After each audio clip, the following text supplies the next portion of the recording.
Hey, boys and girls, Randy back with another episode of the Duplication Nation MLM podcast. Also coming to you live and in color on YouTube. And this is part of our Chopping It Up series. This is a project of duplicationnation.com that I do with my esteemed colleague, Jaime Loquier. And we're just taking the profession back from the con artists and the MLM crypto scams. And each week I get a partner. So if you're here for the first time, don't expect an interview and don't even expect us to be talking to you. What the format is I get a partner each week, somebody who's operating at the highest levels of success in our profession. And we chop it up about how to meet people, how to work the social media, how to invite, what are the leadership secrets, how do you attract the best leader, and what are the skill sets, what are the success routines, what are the mindset. So this is R-rated locker room talk for leaders on how it works at the highest level. So my partner this week is the lovely and talented Angie Rosas, and she's amazing. She's just amazing. She's a member of my Prodigy Council is how I got to know her better, and she really is killing it at the highest levels. So, and she's probably, she's the one that Mick Jagger and the Rolling Stones wrote that song about. So Angie, welcome to the show. Randy. Thank you so much for the invitation. I just can't tell you how excited I am. I've already posted like 5 stories, 3 reels about this experience, and just being here with you. I'm so honored. I'm so grateful, and I'm so excited of what's going to be happening. Did you say locker room style? Yes. I love it. I'm ready.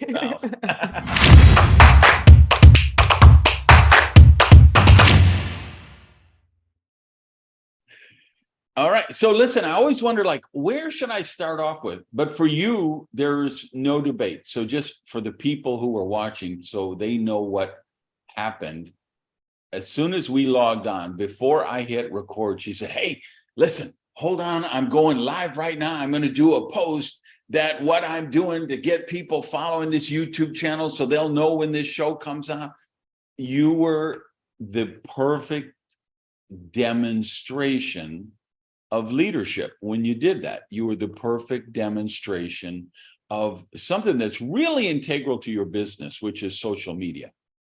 And this topic comes up a lot on these Chopping It Ups. And I'm trying to think when this one comes out. The week before will be Marco Passanante from Zincino, who does he has a strong social media game where he's meeting people and developing relationships.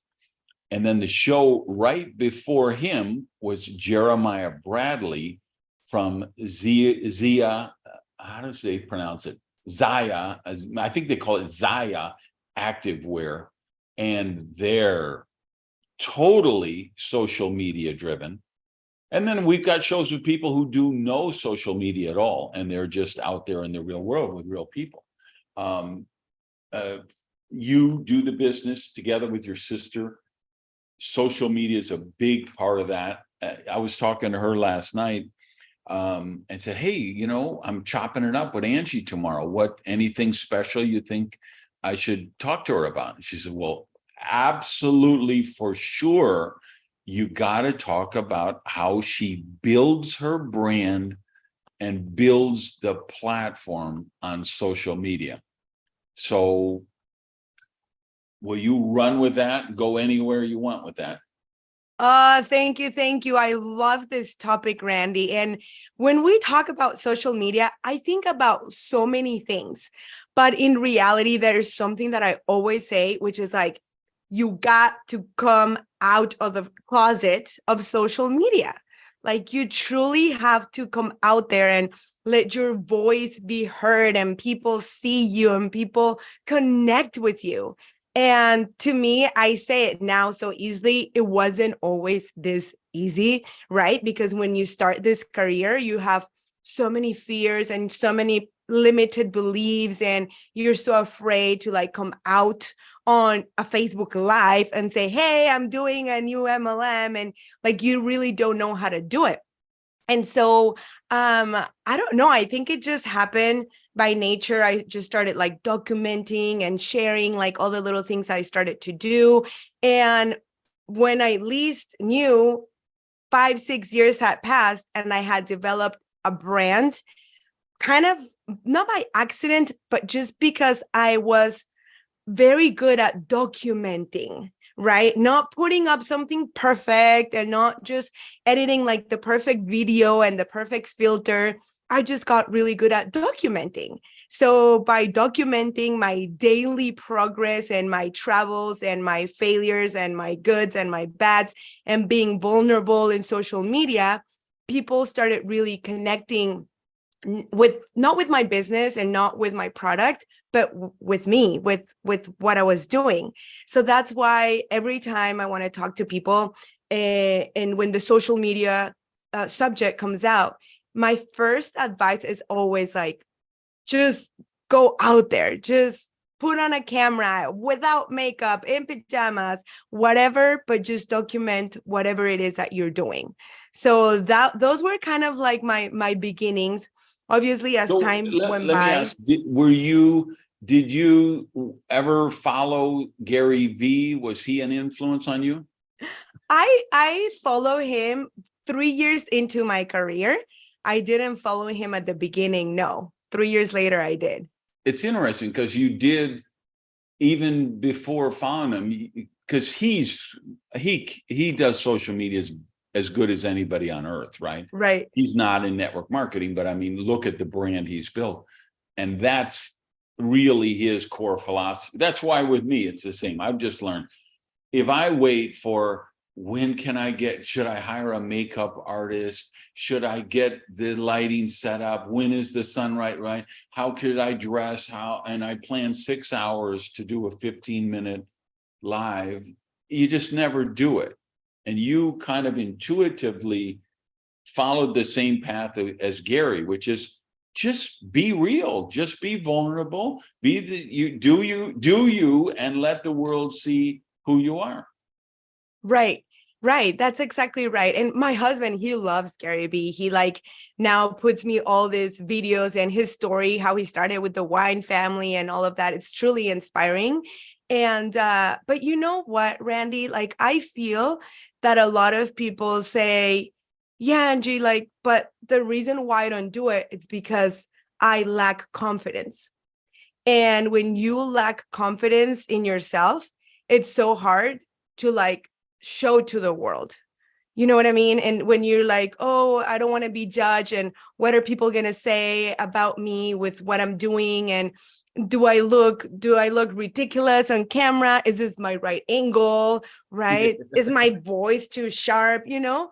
And those are the very first things. Like when people come to me, it's like, Angie, please give me tips. I promise you, like 80% of my first tips are not technical related. Like they're not about, like you said, they're not about the light, they're not about the mic. I mean, those things come afterwards. It's just really owning your voice. And for social media, a lot of people are out there teaching all these technical things, but how are people going to come out of the closet, as I say it, if they don't own their voice, if they're not truly connected with their message? So I think for me, that's like step number one. And I know it's a process. I mean, I've been doing this for like 9 years. Confidence is something that will develop with time as you put in the hours in the profession, right? We hear that say, oh, you need to be a professional, you need to put more than 10,000 hours, right? And now that I count like all the hours I've been with a camera on my phone and a video, it's just a matter of practice and just going out there. And that's where I empower most of the people when it comes to social media. one thing I would tell people about the tech stuff, people think I'm a tech guy because I wrote a book, Risky is the New Safe and Mad Genius, and I talked about a lot of technology. I was talking about Bitcoin and cryptocurrencies 12 years ago. I was talking about Uber and Lyft and mobile apps and how social media disrupted marketing. What they don't understand is I'm not a technical person at all. I'm an old guy. I'm an aging baby boomer. I was not a digital native. Technology is not second skin to me. I don't want to know. I don't know how to program. I'm not an engineer. I have no training in that. What the success of my books was because I look at how does this technology impact people, real people in the real world? How would cryptocurrency work where governments are threatened? If you have a government like Venezuela, which is, or even Argentina now and whatever, where they're devaluing the currency on an hourly basis, how threatened are they going to be with a cryptocurrency like Bitcoin, for instance?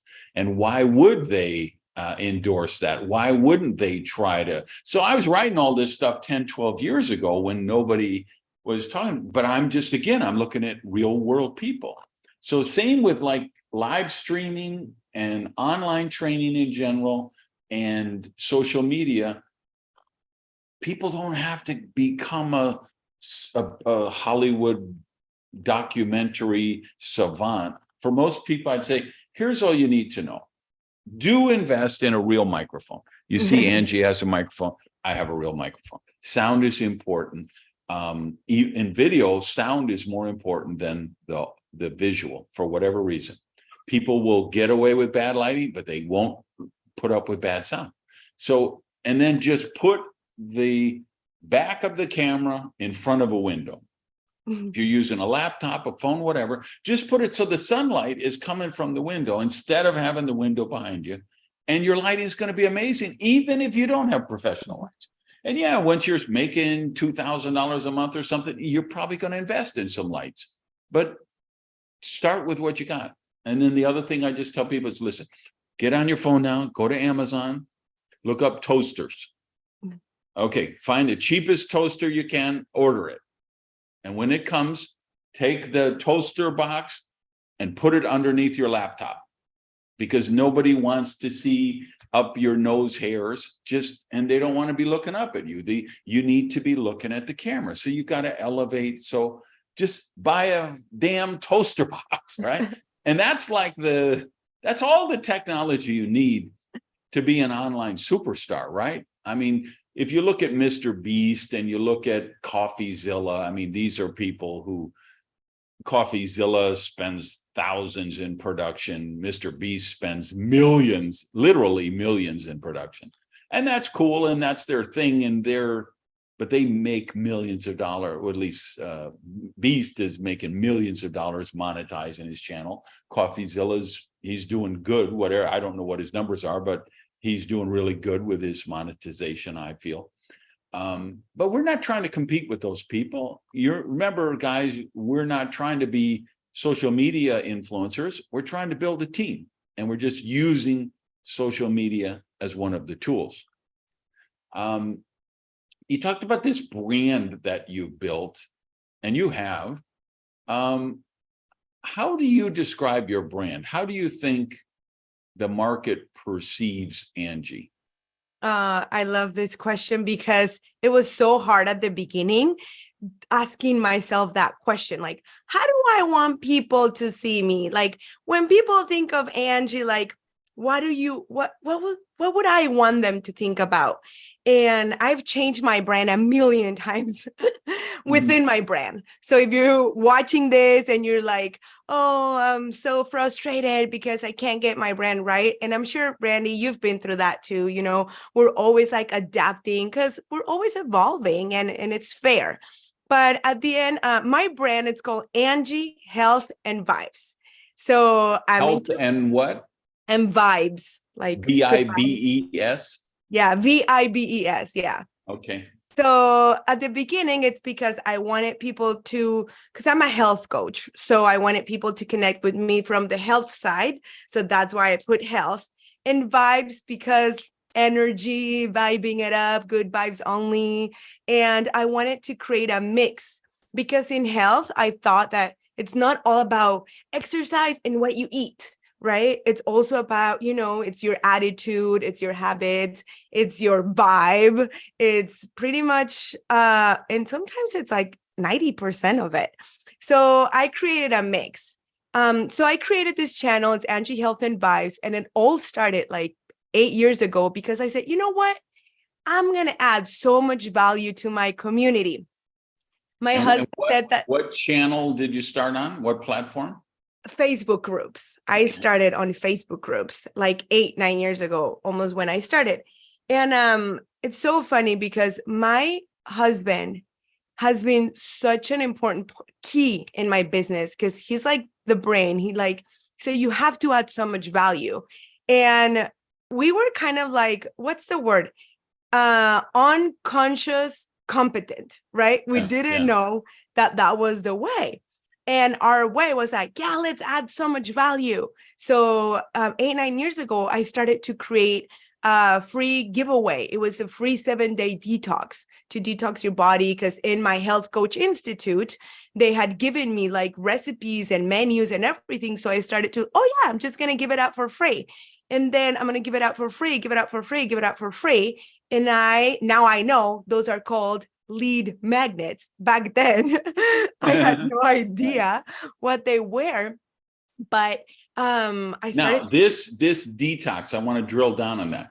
Did it include any of your company products? Nothing. All right. Now, fast forward to today, does it include any of your company products? Now, yes. Okay. Because I always give him an option. Like, it's for free. Like, give it up for free. But if you want to level it up, right? If you want to have my levels of energy, if you want to delete that burning, that fat on your belly, I'll give him all the other options, but. Because I think this is just brilliant strategy. And I think a lot of people could, take from this and apply it in their unique thing. For people who don't know, you're in Life Vantage. Mm-hmm. So you've got a lot of wellness type of products in your line.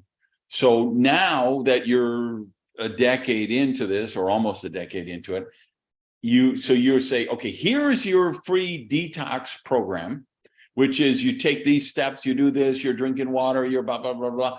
And then you're saying now, and if you want to really accelerate it, we have this or this or this product, which you could purchase, and that will accelerate the process.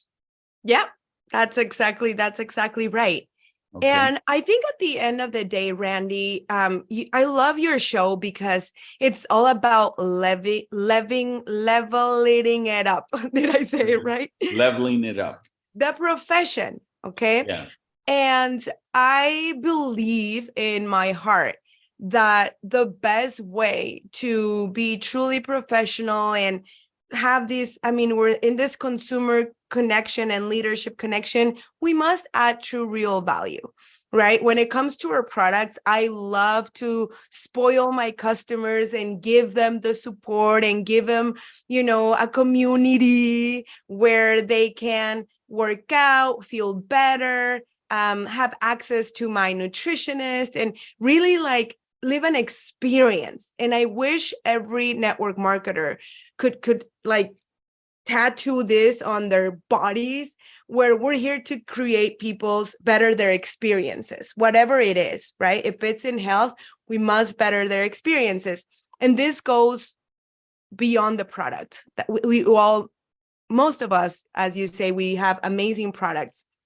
But I think it goes beyond giving a spectacular customer service, right? Being extremely compassionate with the person in front of us, listening to their needs and their pains so we can provide the right solutions. And we're truly selling what they truly need, not what we want to sell. So to me, it's all about creating the experience. So when I build my brand and the culture of my team, it's always about how much value can I add you, not how much money can I get from you. And when you switch that, and I just got goosebumps, it's true. When you switch that mindset, everything in your life changes.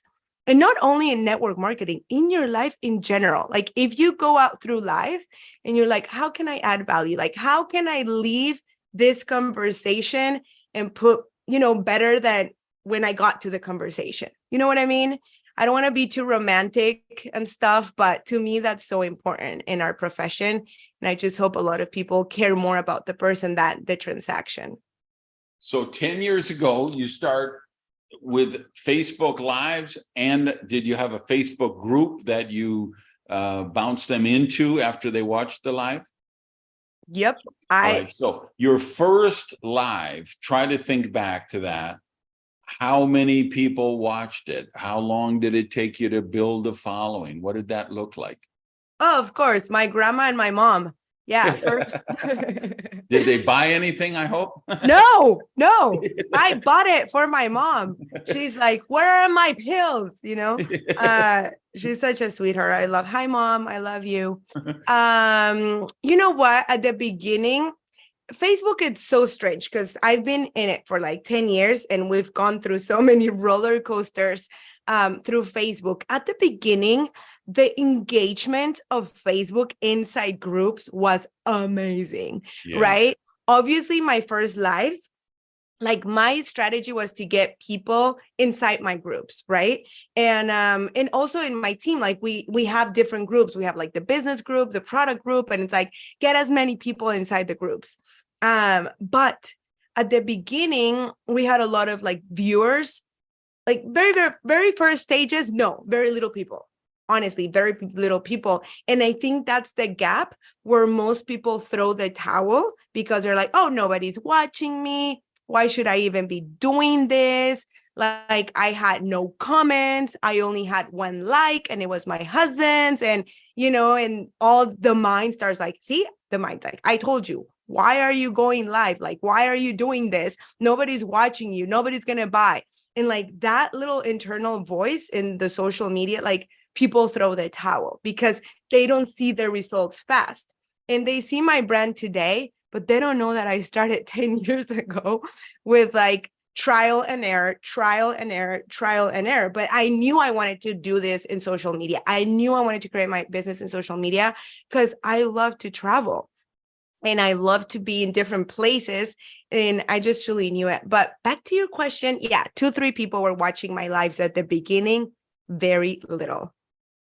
And take us through the progression, like time-wise. How did it build up and what kind of stages did you go through? Well, I went through a lot of stages so I gave a lot of free value for a long time. And it was so funny because like I would be creating a detox. It's like a lot of work, right? Like I have to create the menus and smoothie, write it down. Randy, you add spinach, you put avocado, you put frozen banana, berries, hemp seeds, chia seeds, right? Like I need to create all of this. So I was putting a lot of time.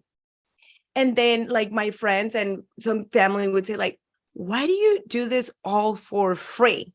I'm like, I don't know yet. I don't know yet. But I would like. Were you in LiveVantage at that time? Oh yeah, 100%. Okay. 100%. So how long have you been with them? 9 years. Okay. 9 years. I started when I was 11. Yeah. And obviously. Why do you do it all for free? And sometimes like, I don't know, it was my intuition, right? And when you're so new, like, you don't know, you're like desperately trying to find like different ways. But yeah, so I just started doing that. I started giving out for free, but then I realized I grew my Facebook community to 20,000 women. So one day, people were just coming in. I started promoting my detox. It was all about my detox. So I created a community of 20,000 people in a private Facebook group. And it just happened kind of like organically, right? Like I didn't know. And eventually, right? Like I started learning more about marketing. I'm like, okay, so in marketing, it's very important that you do the rule of 80-20, which means 80% of what you give is value, but 20% you must have call to actions to your business or to your product. So whenever I'm like, oh, okay, so it's not 100% Mother Teresa. Okay, no, like you must have 20% of a hook, right? You're getting people, there's a book that it's called Jab, Jab, Jab, Jab, Jab, Hook, right? Jab, jab, jab, jab, jab. But I was like jabbing like all the way up. So I'm like, okay, I must add hooks to my strategy. And by the way, just so for people listening, that's I think it was the first book of Gary Vee, but I'll put it in the show notes. Yeah, thank you, Randy. Ooh, I have an assistant at the show. This is so good. Thank you, Randy. Yeah. So then I started learning. It's very important that when you create your content, can I throw a tip right away, right here for people? Honey, you have thrown like 15,000 tips already, but we would love to hear another one. Thank you. So it's very important. Now I know when you create your content, number one, you must have a very exciting title. For example, I hope that Randy, like what title would you give this show?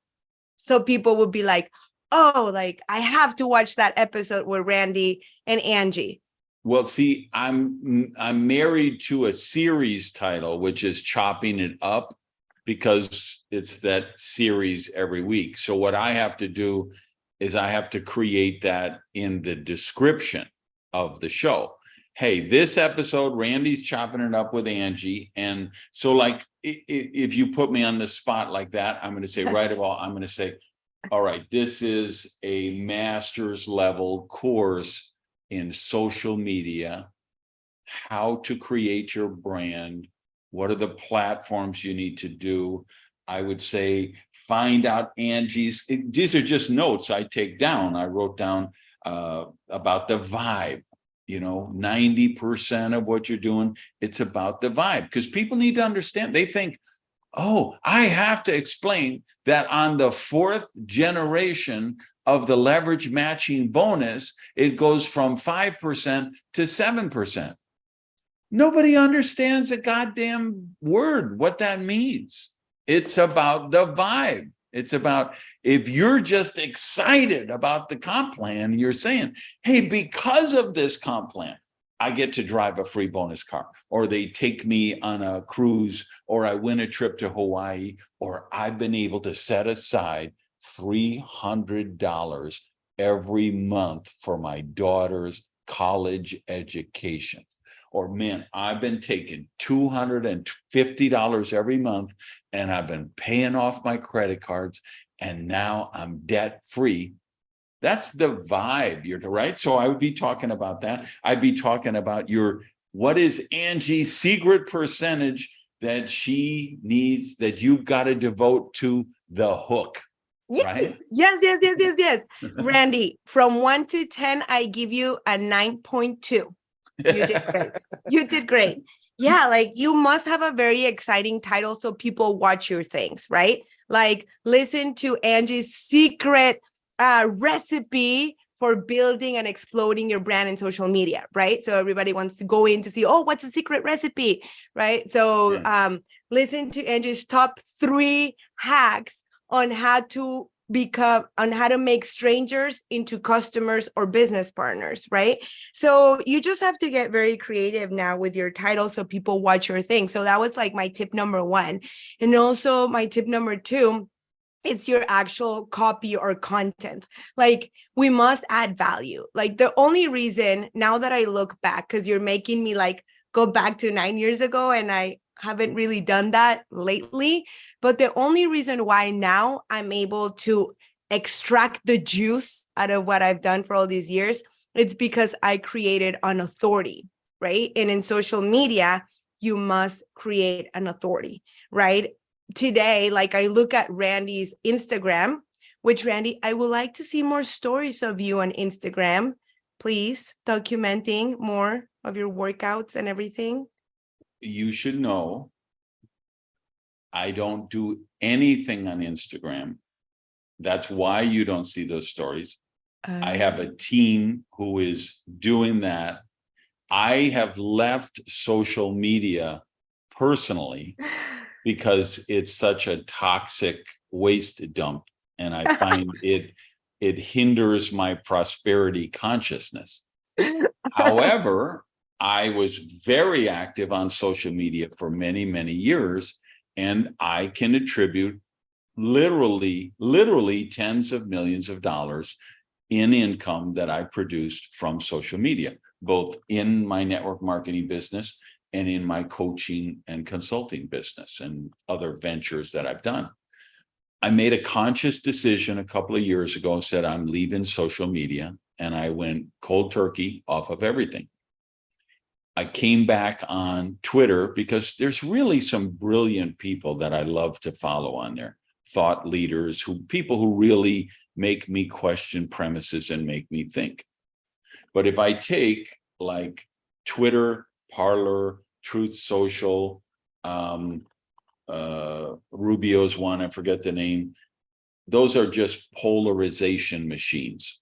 Right. They're designed to get you outraged and fearful because they have to make money, right? They need to clickbait you. So we got to get the vaccine people who hate the anti-vaccine people. We need the mask people to hate the anti-mask people. We need the Trump people to hate the Biden people. We need the school voucher people to hate the whatever one. And then we have the narcissism ones. We have TikTok, Instagram, where it's just, here I am at this place and look at these shrimp on my plate at this lovely 1-star Michelin thing. And, oh, here's my office for the day. I'm on the balcony in Coeur d'Alene, Idaho with the view of the rain. It's that based on the narcissism of, hey, every fucking little thing you do through the day needs to be amplified and shared with the world. So I left all of that. Now I am launching this media outlet with Jaime, which is Duplication Nation.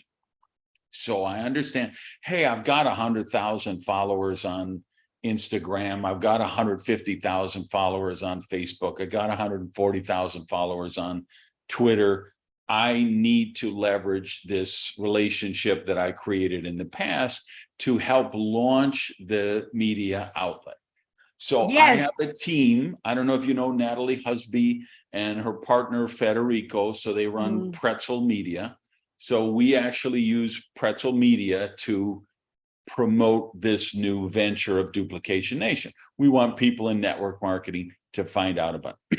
So Natalie calls me every week telling me exactly what you're telling me. Yes. Randy, please, I need you in the gym. I need you out playing softball. I'm like, Natalie, I'm not doing it. I'm going to send you some quotes. I'm going to send you some pictures. You're going to have to do that without me because I'm not going in the water over there.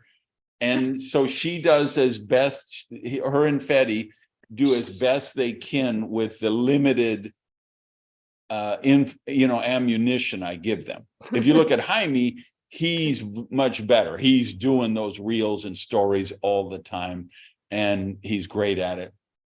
But you're 100% right. But this is just a philosophical thing of me where I said, okay, and I'm a lot older than you, right? You're young and sexy and you're building your wealth, right? I'm at the stage of my life where I've built my wealth. Now I'm like managing my wealth. How do I leave the world a better place after I'm gone? Who do I want to bequest my money to? What causes are near and dear to my heart? So I'm at this later stage in life, and I don't want to play the social media game for me. anymore, right? So you're 100% right when you talk about my Instagram channel, but that's the reason. So like, and you haven't seen it yet because we just put it up.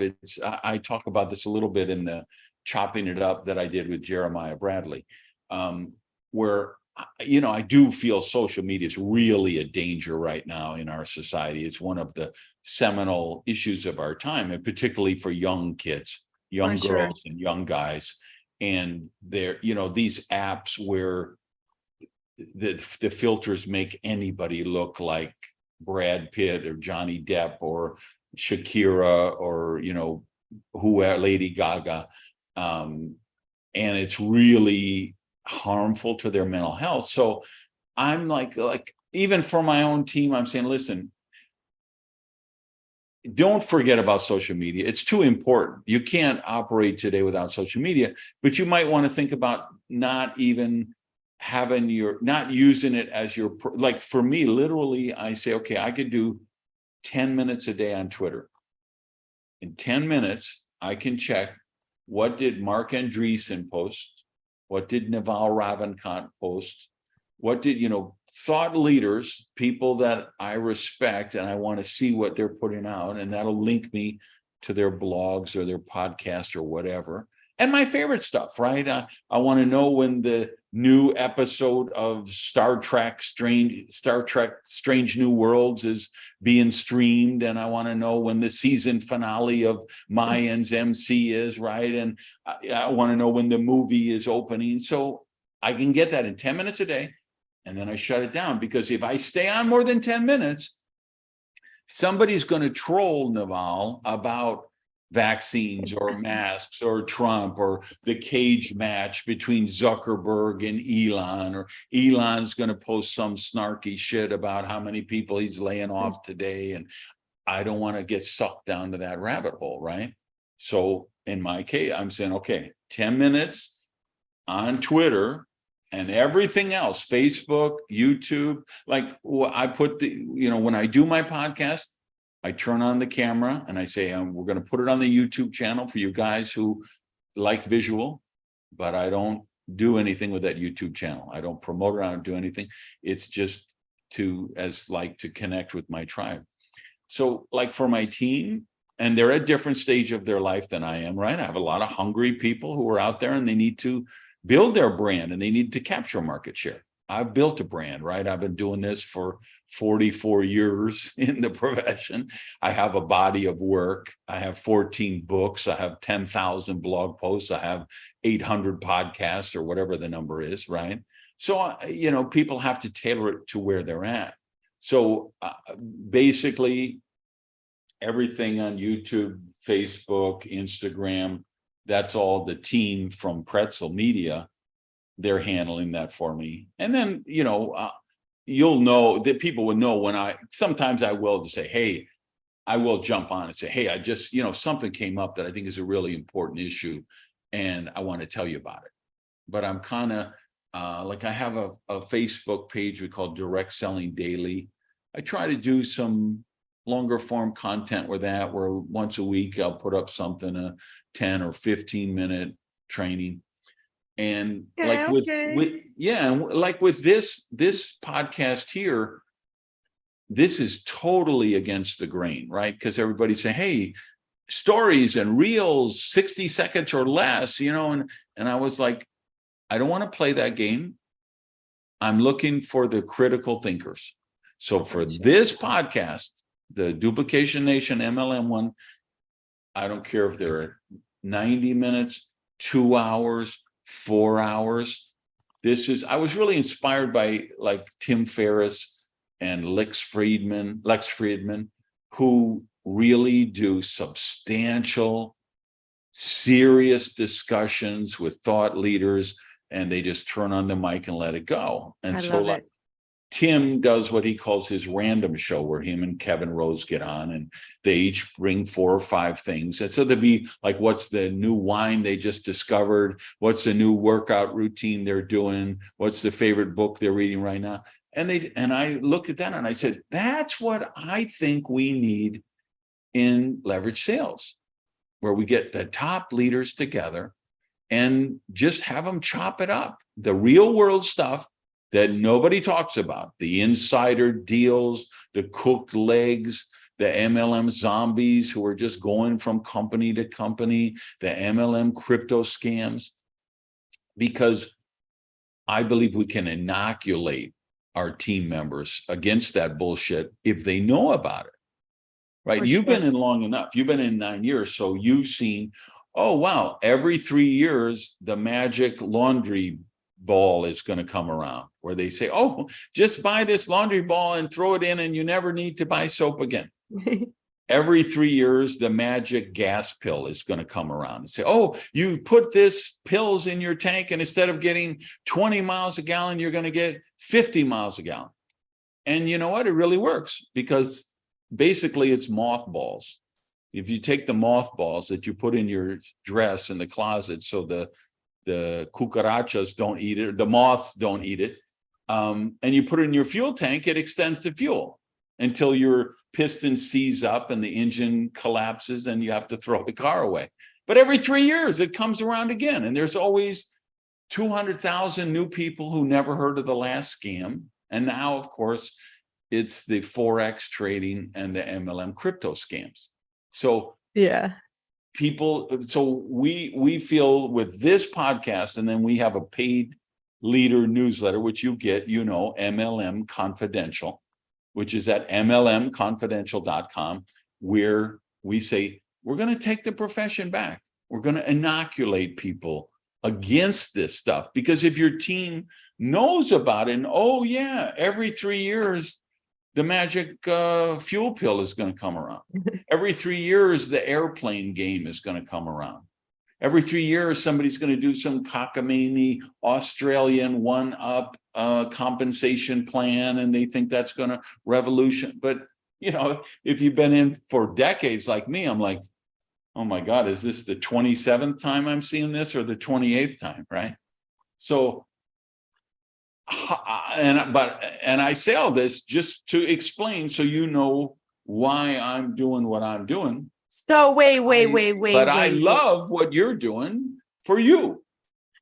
What you're really saying is that all these times that I've been like, Randy, thank you so much for this, and you don't even see my messages.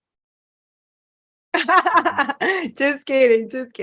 Yes, that's true. I'm just giving but you're in my Prodigy Council, so every WhatsApp I get all those, right? I get my DMs, but posts on, honestly, none of that stuff. I'm giving you a hard time. Okay, 44 years in the profession. Today, you are exempt for social media. It's okay. You are okay. You don't have to defend your case. Guys, do we say it's okay? Randy can do whatever he wants. You've done so much for this profession, Randy. You truly could be in the middle of nowhere, of an island, and whatever you want. But humans, this is what happens. This is what I think. Humans, we want more from people, right? Like, I want more from Randy. I want more of his, like, what is he doing? What is he thinking? Where is he going? I want your wisdom. And that's something that happens in social media, right? Like, people want you out there because they want what's in your brain. Like, they want all of that. But thankfully, you've given to us so much. We got, be very proud.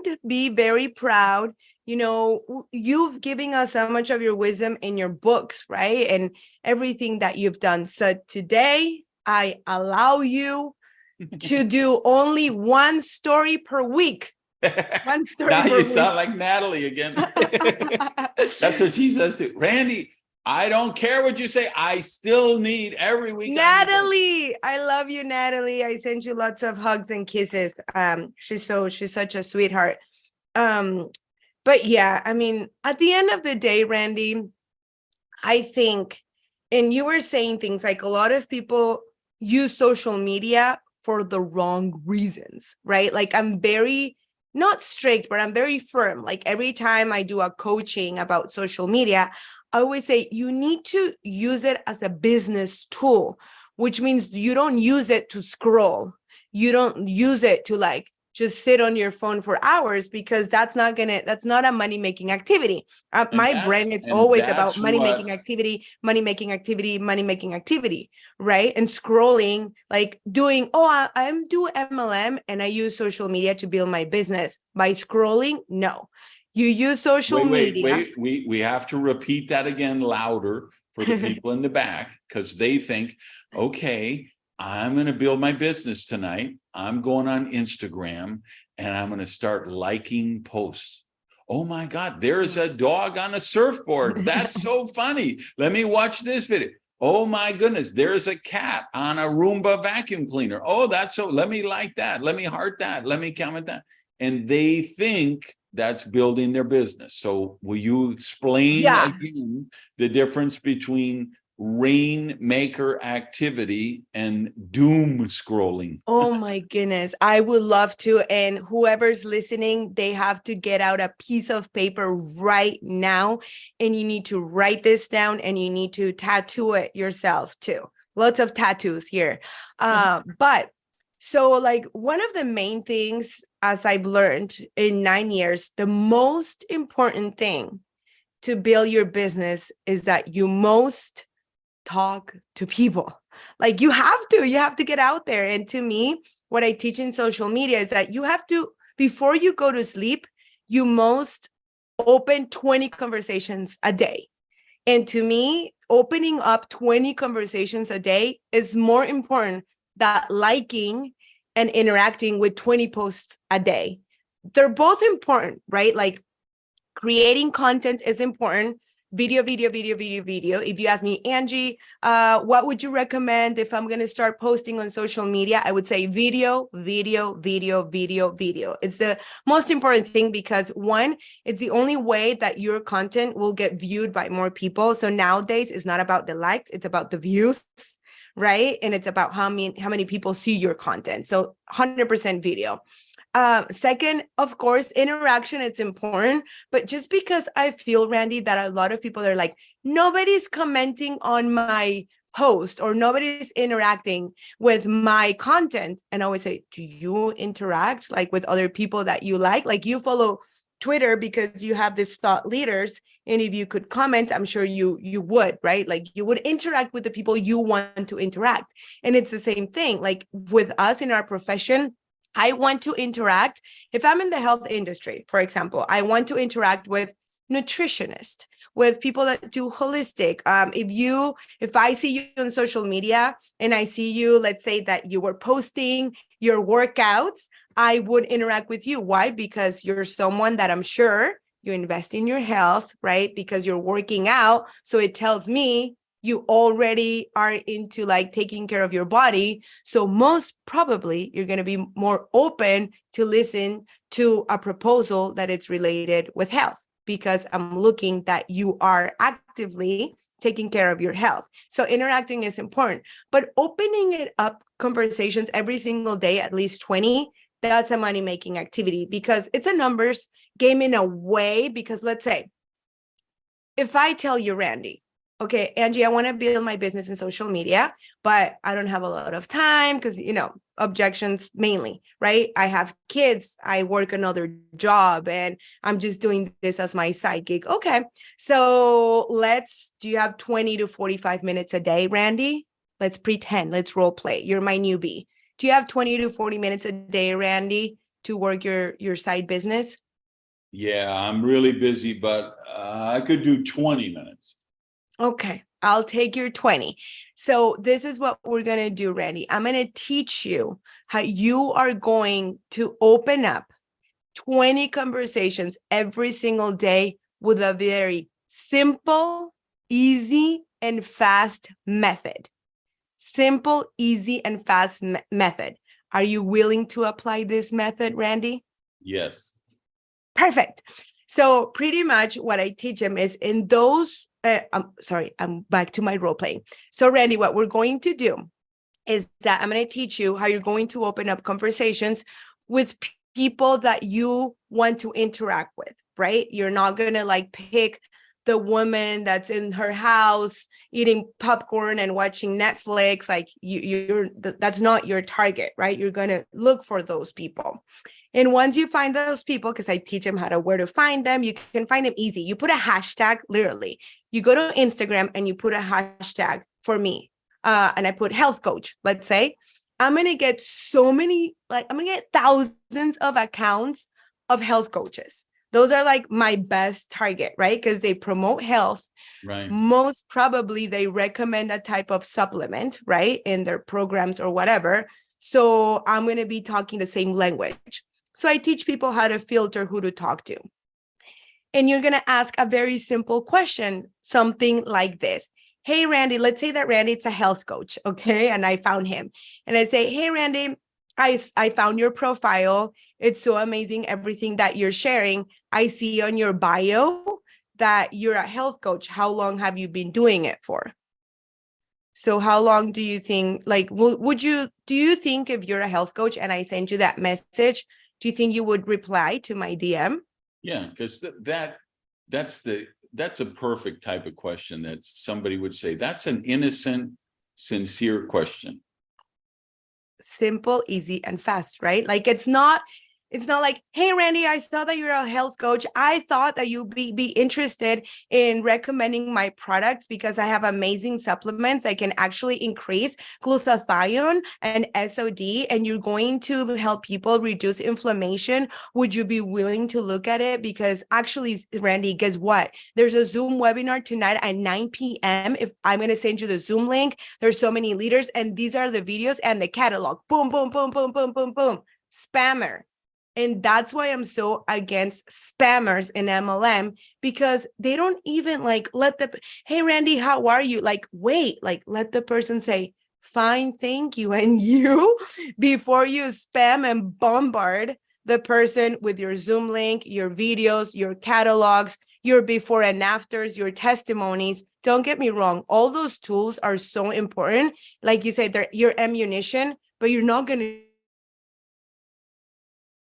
You're going to like one by one, as it's flowing, you're going to start like getting them out. So that's why in my other channel, which is Angie and Lou, I teach about this, like for all the network marketers, because I feel there's a need in our profession, not only in my company. Like that's why Angie Lou, it's designed for all of our profession to teach people how to prospect. So I teach them this first step, and all right. So wait, just so you know, that's what I'm gonna in the comments or in the description. I'm gonna say Angie shares the number one deadliest sin in social media marketing, because yes, I want them to understand how important what you just said is, because that's what they're doing. They're just vomiting out. They think, I got one shot at this person, so I'm going to do my 60-minute presentation via DM. And they, and of course it's like a LinkedIn. I have a LinkedIn account because we set it up back 40 years ago or 30 years, whenever I became a professional speaker. And it's like every day I log on. I don't even log on every day. I log on like, when my podcast comes out, we post the podcast. And when the Chop It Up comes out, we post the Chop It Up podcast. And there'll be 9 DMs in there. And they're most of them are exactly what you just described. They're just people who want me to hire them to promote my YouTube channel or make videos for me or whatever. And they're just vomiting out their whole sales pitch. And I don't even know these people. And this is their first conversation with me. Of course. And that's why, to me, and I learned this method, thankfully, like early in the stages of my career, which is the 3M method when it comes to prospecting in social media. And the 3M method means that you cannot really share all the information after 3 messages. So message number one, it's something super sweet, super simple. I love your content. Like, how long have you been doing it for? That would be like message number one.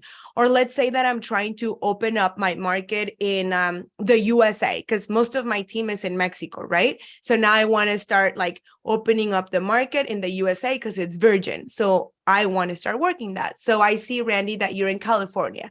So I say, hey, Randy, I found your profile. I see that we're in the same softball group, right? Facebook group. And I see that you live in California. Is that right? It's right. like, what do you think you're going to say? Oh, yeah. Of course. Angie. Yeah. Yeah, I'm here in California. Like, where are you from? Right? It's just like a very easy and soft message number one. And then my message number two from the 3M method would be like, oh, Randy, and what is it that you do in California? Like, what do you do for a living? That's the easiest question number two. And I'm going to make a parenthesis right here. A lot of people say, I want to attract leaders and I want to sign up more business partners. I feel that the only thing that I'm signing up is customers, which is great. You and I talked about this in your beautiful penthouse, right? About the importance of customers and the gathering of customers. It's important. But I think our business should be like when you're rowing, like you have two rows. You have to row the customer side and you have to master how to row the business partner side. It's both a skill, right? Some people have a lot of resistance about the business because they're more afraid to talk or prospect with the business. So that's why they lead with like the product. But honestly, like if I asked you, like, what do you do for a living? To me, it just sets the stage so easy so I can start a business conversation, right? Then if I ask, like, would you like more energy? Like, then it's going to be weird to to switch the conversation and start talking about business. So that's why in my method 3M, if your desire is to gather business partners or business builders, you must ask a question that it's very easy to be linked to then talk about business. If your desired is to get customers for whatever strategy you have, then you must ask a question that it can be transferred easy, right? So I see that you run marathons. Like, would you be open to learn about a system that can help you increase your rendimiento? How do you say, like, your performance? Yeah, performance and endurance. You'd go right. for. Yeah. So it's such an easy question. So that would be my question number two. And then what happens, Randy, and this is true, a lot of people, they only talk, they have conversation in social media and they go back and forth and back and forth and back and forth and back and forth. And they never really ask the question that it must be asked because you're scared or because you're afraid of rejection and you don't know how to like squeeze in the question, which the question would be like, hey, Randy, I see that you're a health coach and thank you. It's awesome that you've been doing it for 10 years.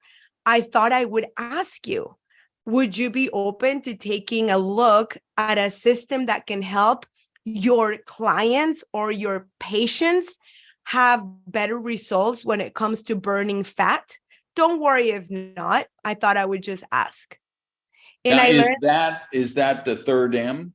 Yeah, that's the third M, because that's here I'm actually proposing, right? That's my my invitation.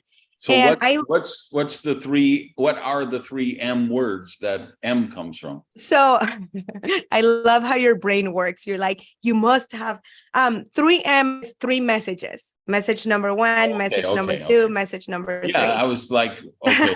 I was thinking like icebreaker, occupation, call to action. So that's why I was saying, what are the M words here? No, 3 messages, right? Like message number 2, if I want to, with my students, I go in deeper, right? Like message number 2, it's the form, right? Family, occupation, recreation, and money.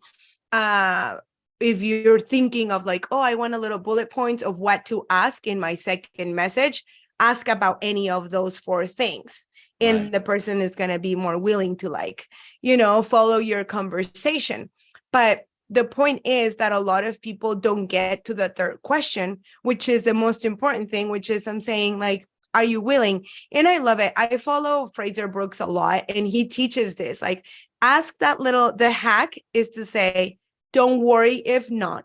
I just thought I would ask, right? Because I truly love your profile, Randy, and that's why I'm reaching out to you. And it just works so magically. And it's so funny because I get messages all the time.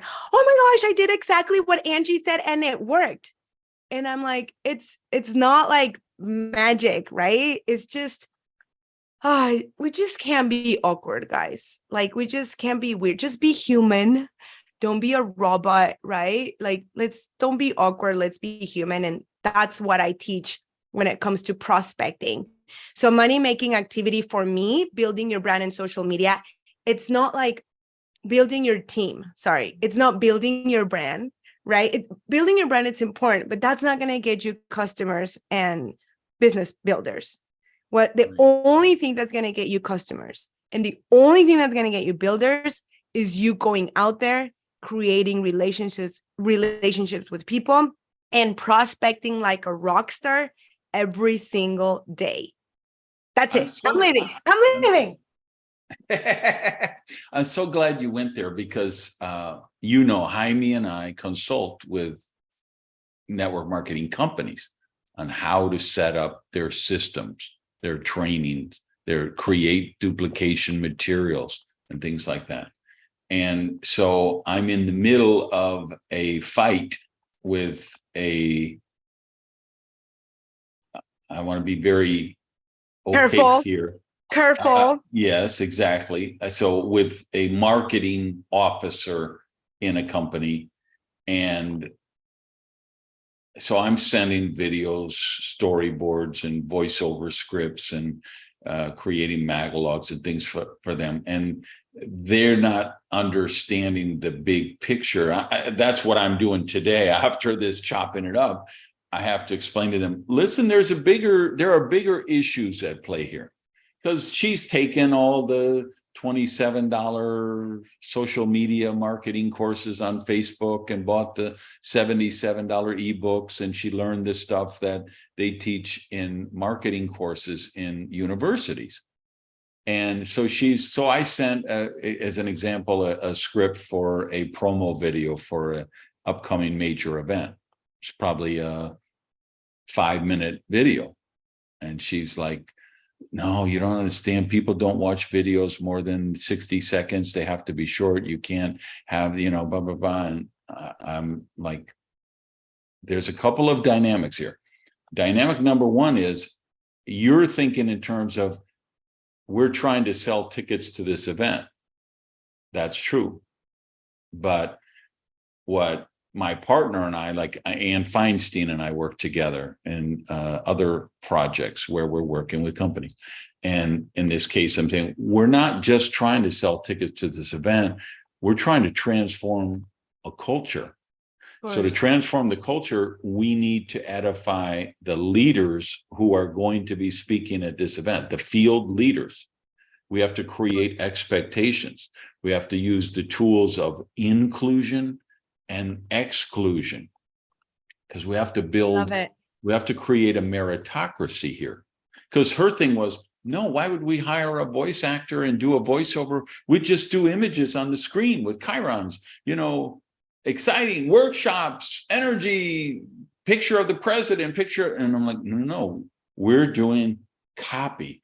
You will learn sessions on how you meet the best candidates, how to work that candidate list once you have them, how to make compelling invitations, get them in front of a presentation, how to follow up after that presentation, how to create the candidate pathway, which is the pathway for customers, which is the pathway for builders. Of course.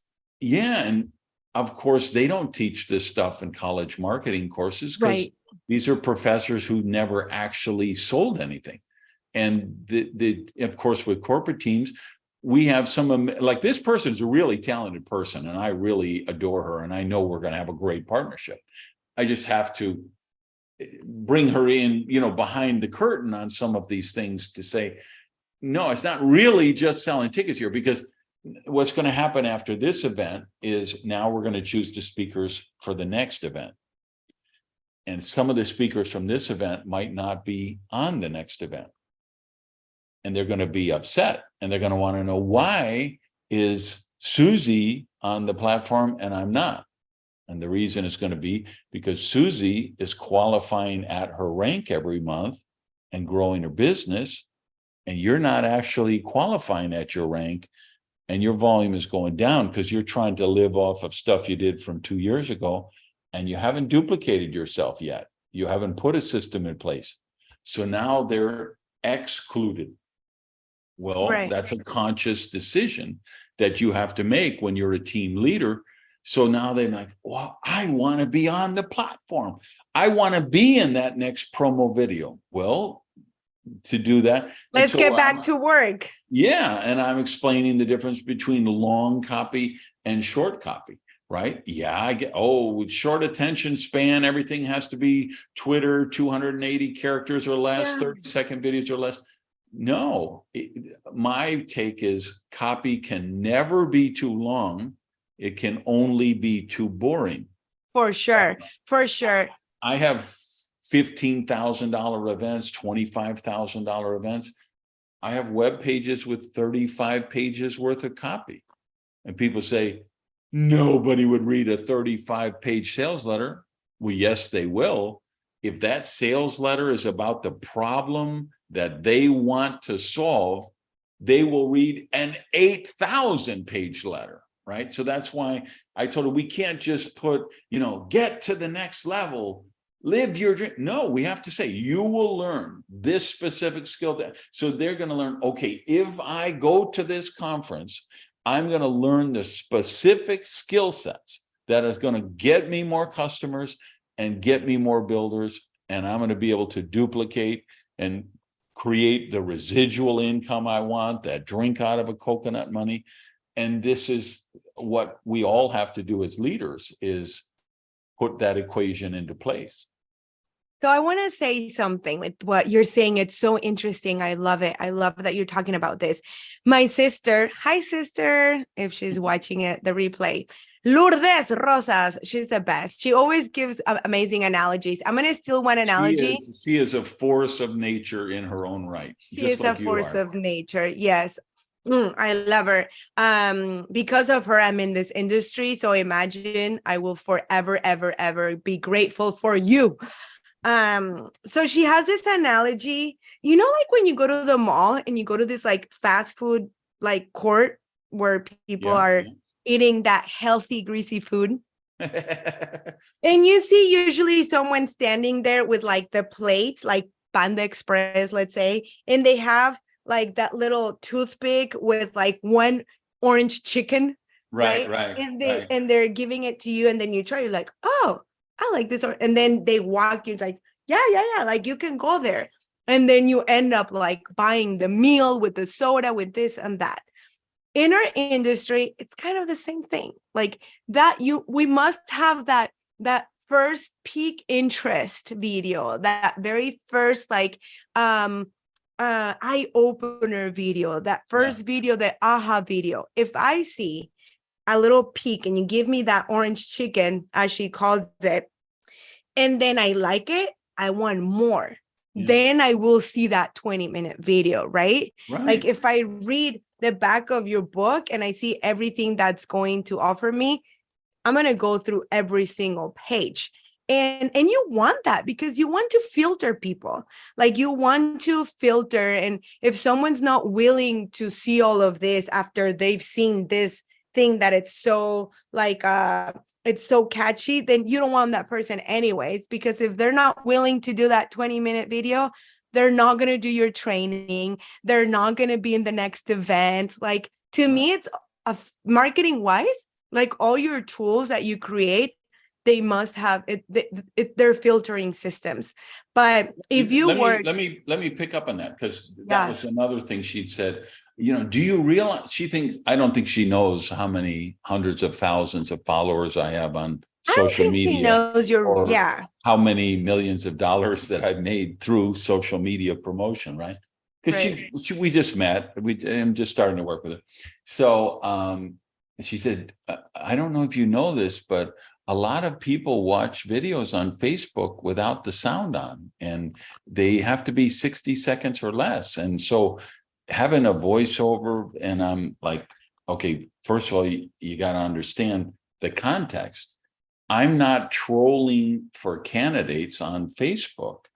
This is a video designed, created specifically for people who are already in the company. They're Right. distributors. We have credit in the bank account with them for their attention span. They Right. are already signed up. They want to know, okay, I'm in here as a distributor. How do I become successful? So if I give them a 5-minute video or an 8-minute video that says, here's how you're going to learn how to meet the best candidates. You're going to learn the spots where they congregate. You're going to learn how to attract them on social media. You're going to learn how to open a conversation with them. You're going to learn how to make a compelling presentation, invitation that will get them to watch this sizzle video, or get them to come to your home meeting, or get them to watch your Facebook Live, or get them to, whatever. When you do that, there's no copy that's too long, because it's like asking a guy, would you like to have more sex with more girls? Well, let me tell you how you could meet the next girl and the next girl. And they're like, why do they watch Andrew Tate for 60 minutes on YouTube? Because they think they're going to get more girls, right? He could go on for 10 hours. They're never going to hang up, right? It's the context of what is the objective of this interaction. 100%. And I have to say this to you, Randy. You're amazing at many things, but you're a great copywriter. You're a great copywriter. Like, honestly, right? Like, I want to watch the recording when this goes live, and I want to grab what you just said, and I'm going to create a course out of that copywriting. You will, because I can tell you will, because you know exactly how to extrapolate it, and you have the marketing instincts of a jungle cat. You do. That's why you're successful. Just like I said, when we opened the show and by the way, just for the record, we're now 1 hour and 16 minutes into this, and all we've talked about for 99% of it is social media. And I love that. I have a bunch of other stuff I want to talk to you about. I know you have stuff you want to talk to me about, but because of what you're doing in social media, I'm willing to let this go as long as it is, as long as it takes. But the example is what I said at the top of the show, when you said, you got on it, 2 minutes before the show and say, hey, before we go on, I want to do a live stream right now, post that, hey guys, I'm here. Look, there's Randy Gage on it. Hey, Randy, say hi to my followers. We're about to record a Chopping It Up episode. That's somebody who's in the trenches, who knows how the game is played. This is why I say this series is the modus operandi of this series is truth bombs per minute. There's no other training in direct selling, network marketing, party plan, leverage sales. There's no other training that comes close to this, where you're taking them through your 3M method. You're talking specifically the language you use with candidates. That's and we're talking about the real world stuff, like what goes on behind the scenes of marketing and why we have to promote events. And because people have to, we don't sell events to sell event tickets. We sell event tickets because when we get people to major events, it builds belief. And when we build enough belief, that distributor is over the line. So if there's 5 products on back order next month, they're still going to stay here. If there's negative publicity on some website, they're still going to stay here. if 4 of the top leaders take a deal and jump over to some crazy MLM crypto scam, they're still going to stay here because we built the belief. They know, hey, I don't, in the First Circle book, the whole premise of that book is hope is what gets people into business. Belief is what keeps people into business. And the single most fundamental thing we do as leaders is we build belief. And once they have that belief, that's what you're doing when you're saying, hey, let me just role play with you. Let me take you through this dynamic. If you found somebody in the softball group and you say, oh, I see you're in the softball, you live in California, right? You're building their confidence that they will be able to do that. For sure. Even though we've been going all these hours, I still want to drill down deeper. You started the Facebook stream, you built the Facebook group. That was 9 years ago. What came next? When did you go? What other platforms have you gone to? When did you go to them? So I migrated when Instagram started to become popular. I started to migrate the people inside my group into Instagram. So I would say things like, follow me on Instagram if you want to see my step-by-step on how I'm doing my recipes, let's say, or if you want to see how I make my cleansing green juice. And do you want a recipe, Randy, for a cleansing green juice? Yes. Guys, write it down. Celery, right? Cucumber, parsley, lemon, and green apple. Those 5 ingredients will cleanse your body. But anyway, so I would tell them, like, come to my Instagram, like, follow me, and you'll see me in action, right? And so I started like migrating all my people from the groups to Instagram, which I'm so happy I did that without knowing, because a lot of Facebook groups are now really dead, because like you go live. Seriously, I used to follow this girl, and like literally for like 5 years, she would go live and she would only have like 2 viewers, right? Like something really weird. And I noticed it. I noticed it in my own group. I mean, I had 20,000 people and I would see the reach, and only like 44 people would like see my content. So I'm like, I'm done with groups. Like, I'm going to Instagram. And I don't know. Twitter is even worse, by the way, in terms of people actually seeing your posts right now. No, it's crazy. That's why right now, currently, I'm so in love with Reels. Like, if you follow me, which Randy's not in social media, but if you follow me, Randy, in Angie Elu, and like you look at my feed, it's all videos. They're all Reels.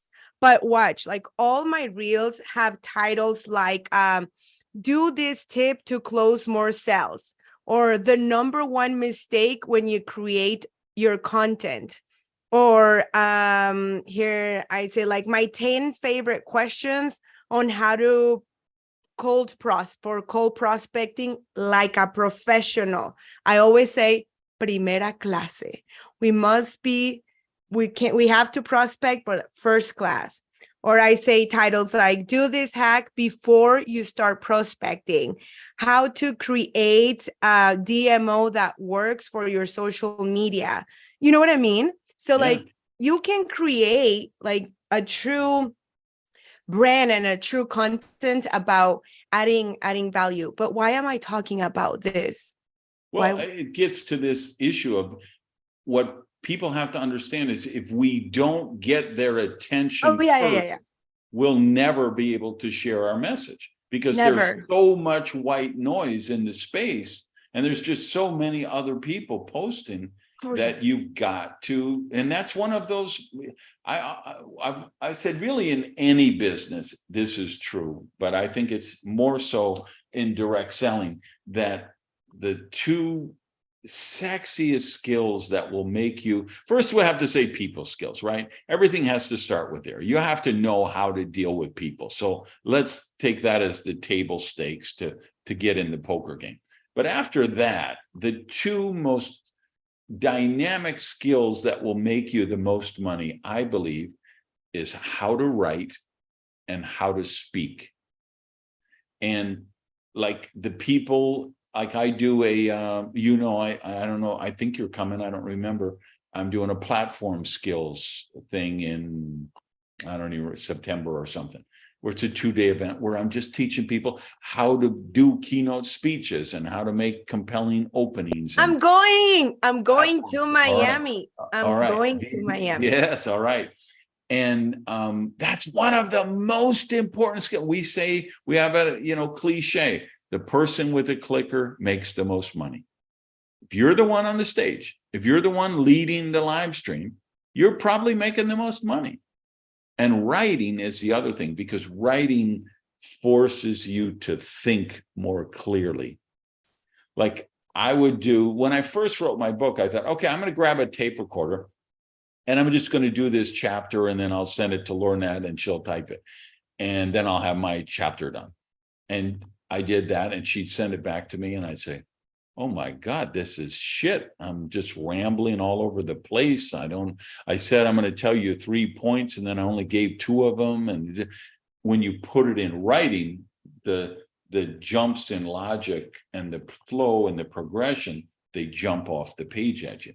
So even if you don't ever want to, I wanted to write books. So that was why I wanted to become a better writer. But even if you don't want to write books, learning how to write forces you to think clearly.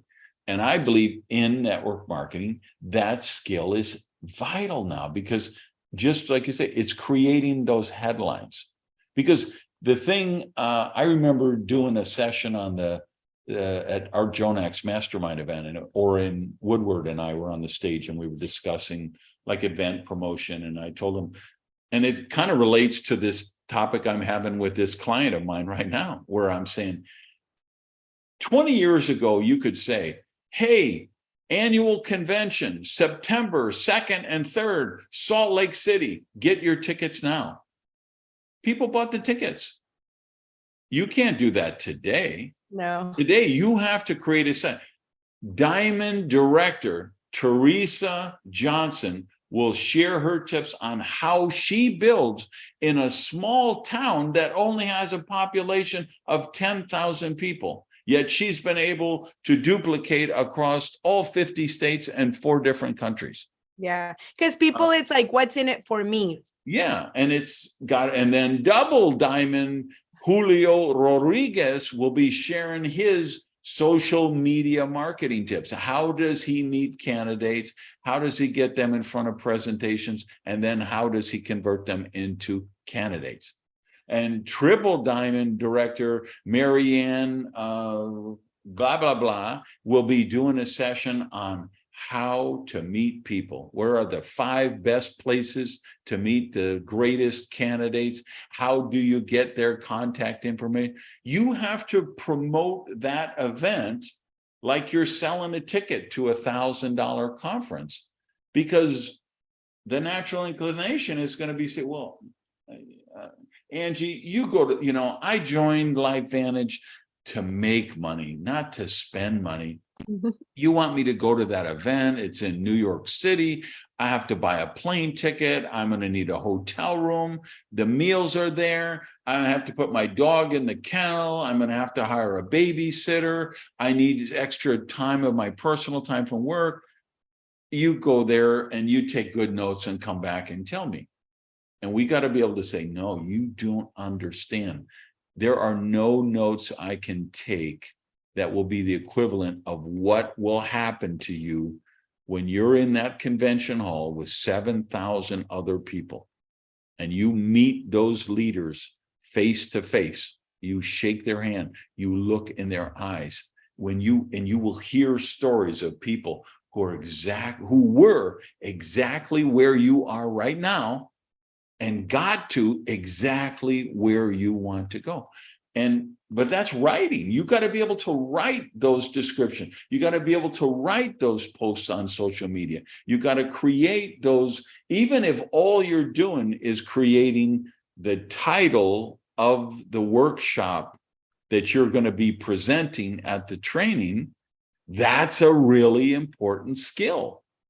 For Every sure. person in every leader should have a couple of great photos of you that people can promote when you're coming to town. Every great leader should have a bio that people can use when they, to edify you, that when you're coming to their town, hey, you got to come and meet Angie. She is building in 7 different countries, and she's built a team of 35,000 people. She's going to be there sharing to you, revealing to you exactly what you've got to do to create those kind of results with your business, right? We call it network marketing because we have to market. I love it. Back in the day, there wasn't a lot of competition. There wasn't a lot of white noise. Now, when you're talking to someone about joining your network marketing business, they're saying, but what about if I drive Lyft? What about if I drive Uber? I could do Uber Eats. I want to be an influencer on YouTube. I can sell stuff on eBay. I can create a little shop on Spotify. I can, flip stuff on Alibaba and Craigslist. And they have all kind of other side gig opportunities that compete with what we offer. We need to be able to show them why this is the best one. I love that you say that, because I was just talking to someone the other day, and they're like, Angie, what's your competition? And I say, and they always think like, what other network marketing companies are my competition? And I just said that, what's my competition? Uber is my competition. Uber Eats is my competition. These other side gigs opportunities, those are my competition, right? It's right now, it's not really like what company or what other it's the best or not. And we truly, like, if we find in the way to share the message in a very professional way on why this is a really amazing vehicle to build what you love to say, leverage income, and we educate on the leverage. I think it's amazing. We got something really good going on.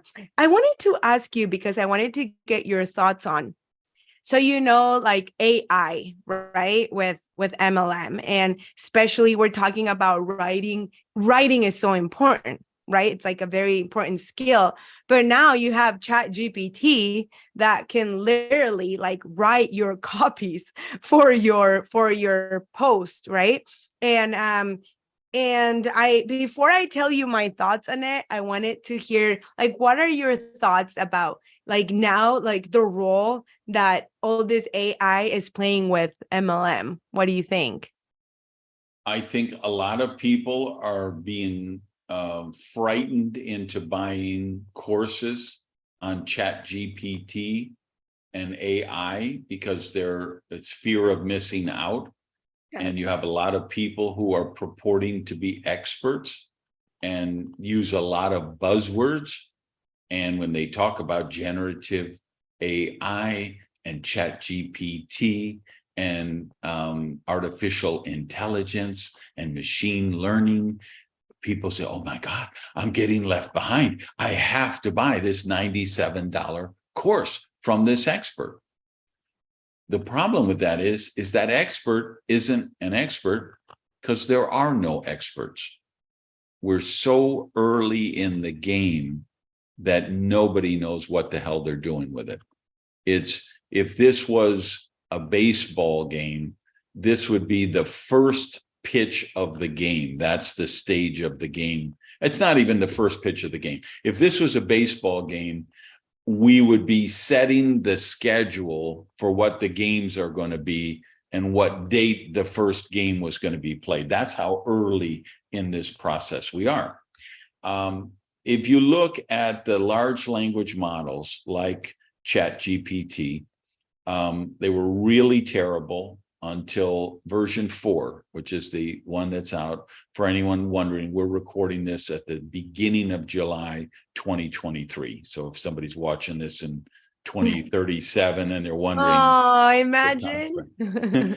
So this is July 2023. So ChatGPT is version 4.0, I believe.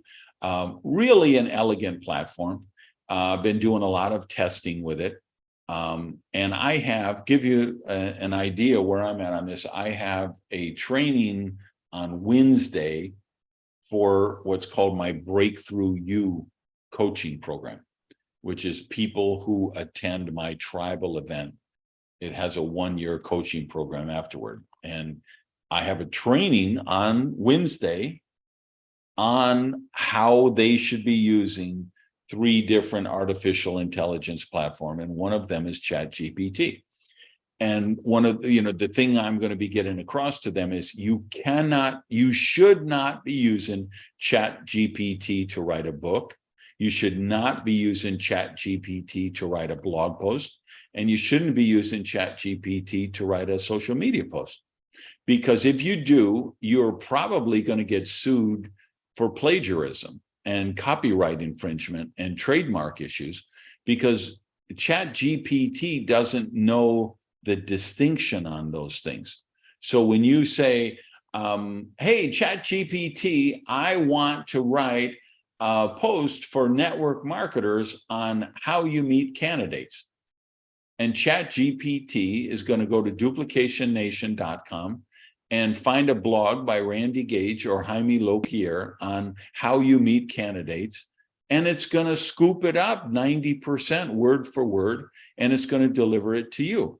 And you're going to post it on your site and say, hey, I'm an expert on how to meet people in network marketing. Look at this brilliant post I made. And then you're going to get a letter from a lawyer that says Jaime Lokier is suing you, and he's going to own your car and your house because you plagiarized his post. Yeah. And you don't want that to happen. So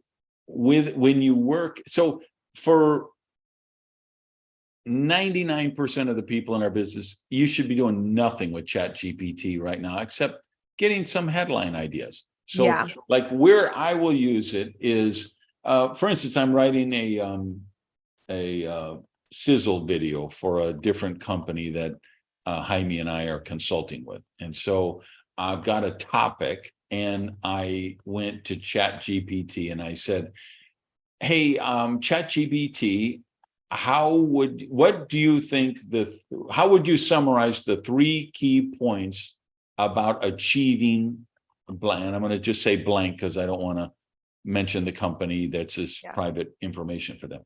And so it created 3 bullet points for me.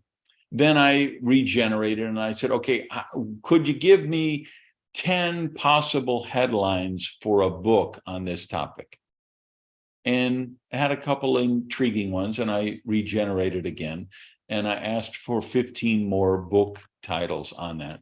And on like number 7 of the 3rd try, I got the perfect headline, which will become the title of this video. The other thing that I do, just to be really safe, is, and I have a body of work. Not everybody will be able to do this, but they will get there. But I have a body of work on, right? I have 10,000 blog posts online, and millions and millions and millions of pages that somewhere quote me in this way or another. So I can say, write me a 2-paragraph summary on why doing a detox program is good for you in the voice of Randy Gage.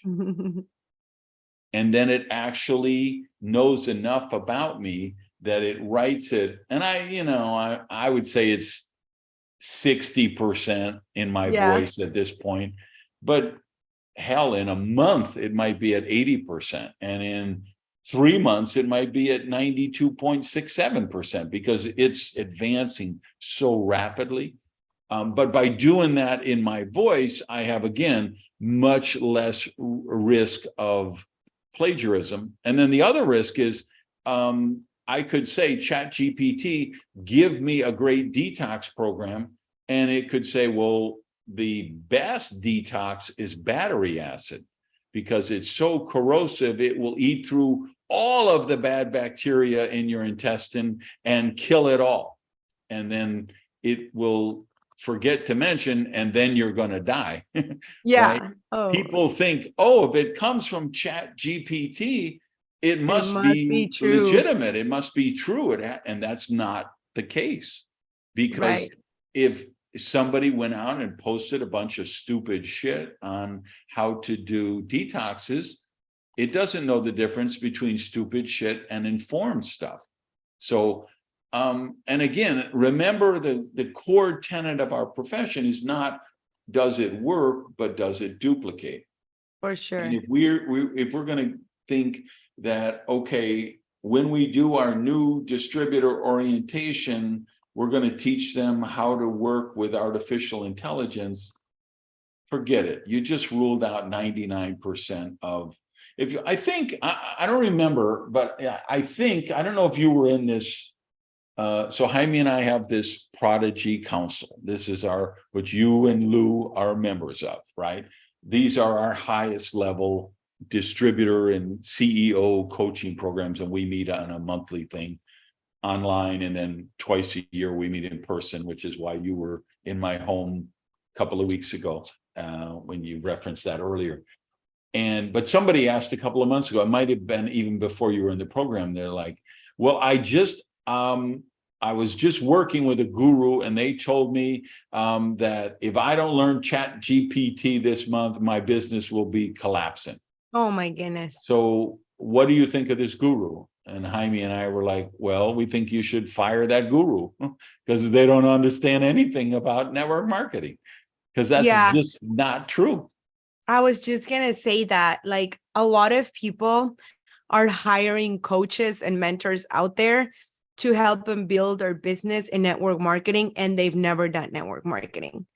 So it's Huge like problem. it's a huge problem because they're teaching them like how to build your brand, even how to prospect, how to do this. But if it's like our profession, it takes a special spoon.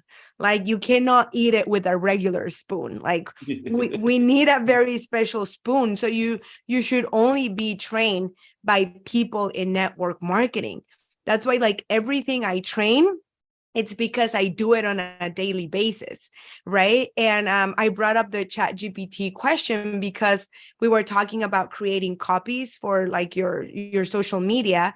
And I believe that posts that you extract from Chat GPT and you put it on social media, immediately, they don't sound genuine at all. Like they're very structured because they're very generic, right? Like what you're saying. You mentioned my copywriting skills earlier. The term I call that is encyclopedia copy. If we updated it for today, we would call it Wikipedia copy. Yeah. It's like clinical, scholarly description. Right. It's not conversational language. 100%. And that's why when I teach people how to make their copies for their social media, I always say, think that this person is in your house, in your couch, you're drinking coffee, and you're talking to that person, right? And like if you go through my copies, it's literally like a conversation. And I say my own spark and the way I would talk.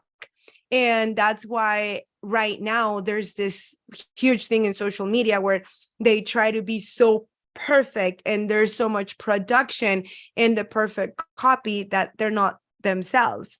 And when I want to make people realize that people are going to connect with you way more if you're talking so normal, so human.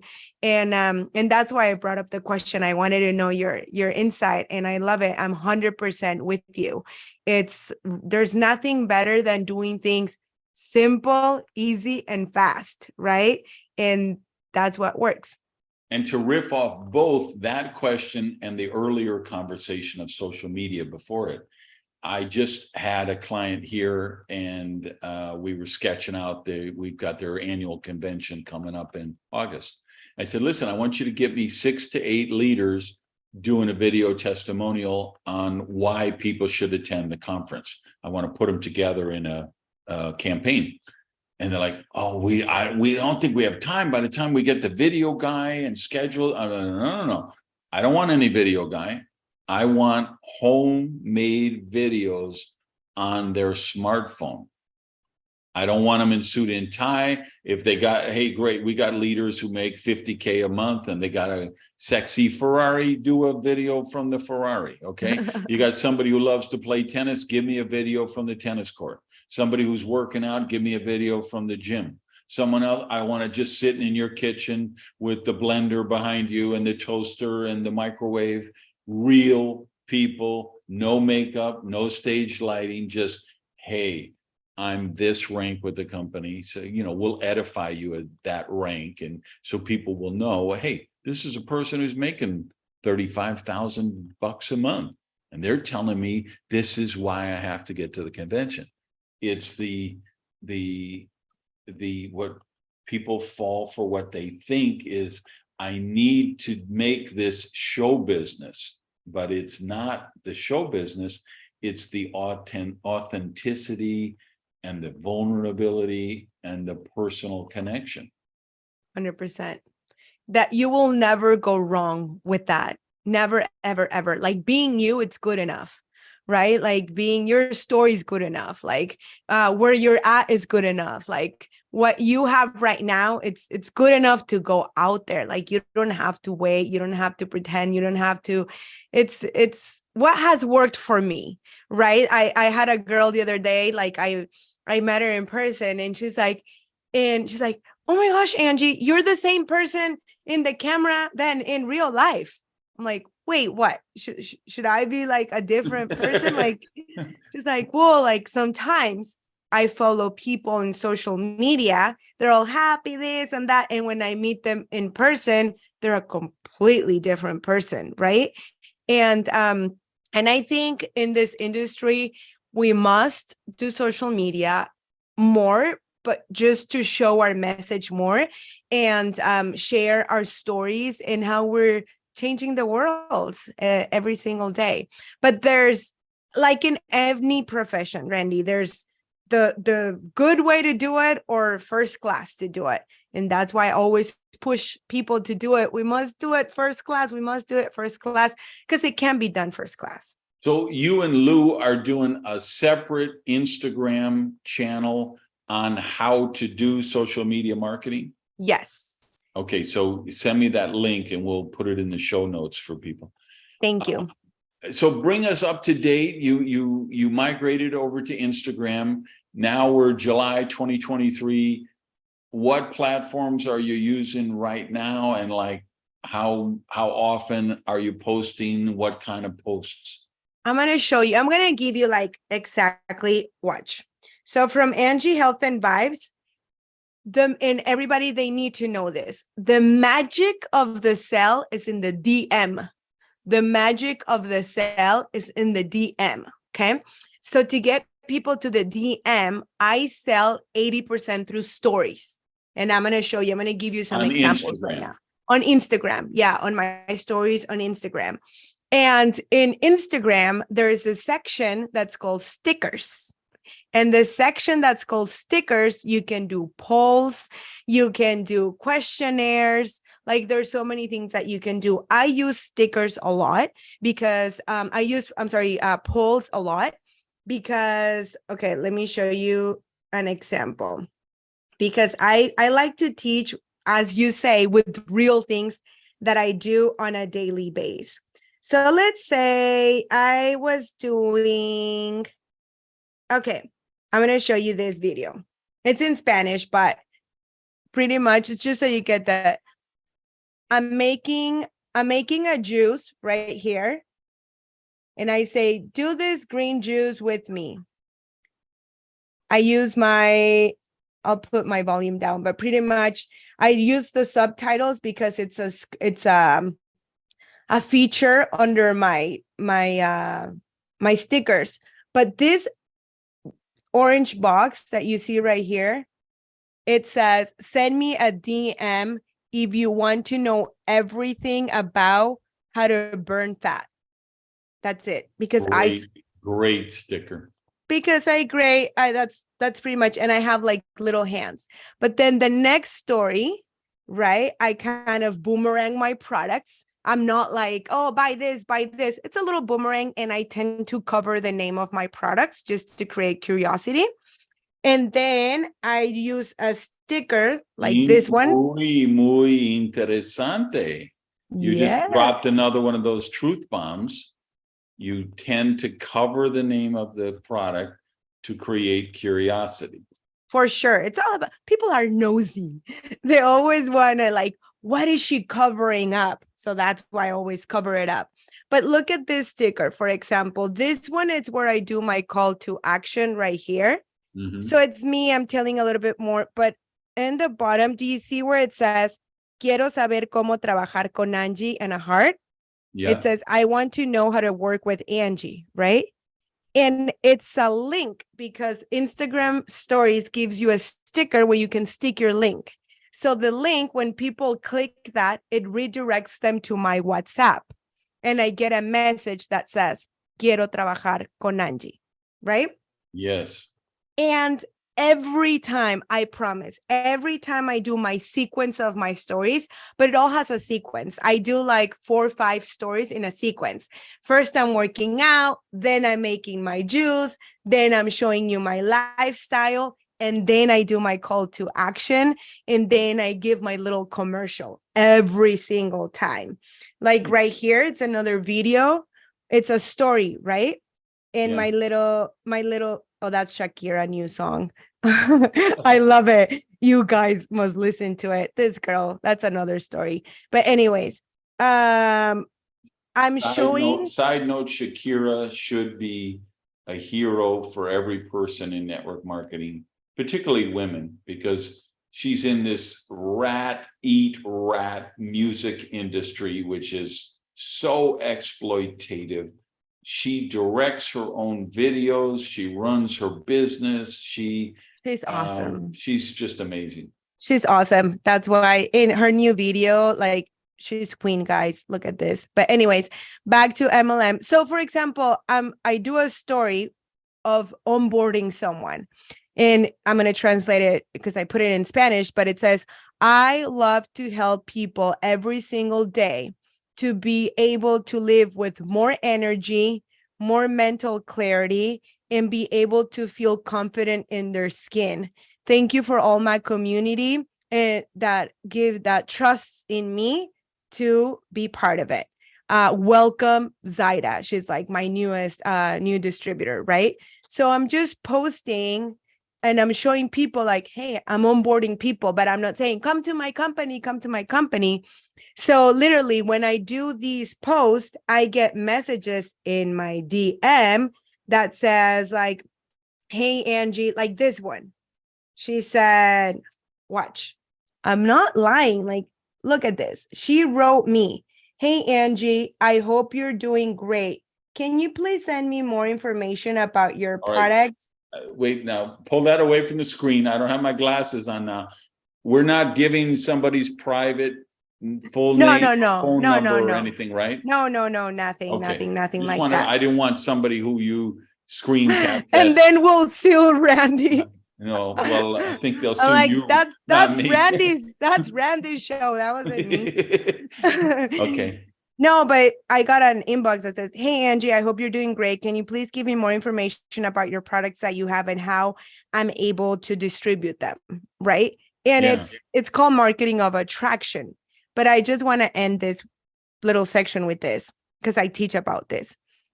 I do this and it's important. Marketing of attraction. I put my stories, which people come to me every single day when I post. But I say, don't post something and pray that your story is going to get you that next customer, or pray that that video is going to get you your new business builder. You must do the two of them.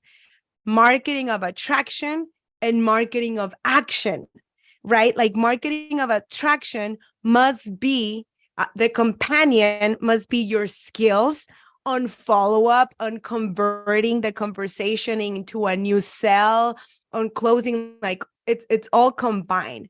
And that's why I see a lot of people suffer because they're like, I post all the time, I put videos all the time, and I'm not converting. And it's because you must go out there too. Like both things are important. I just gave you a proof that marketing of attraction works and people come to me, but because I'm also out there prospecting and finishing up the cycle of closing the sale.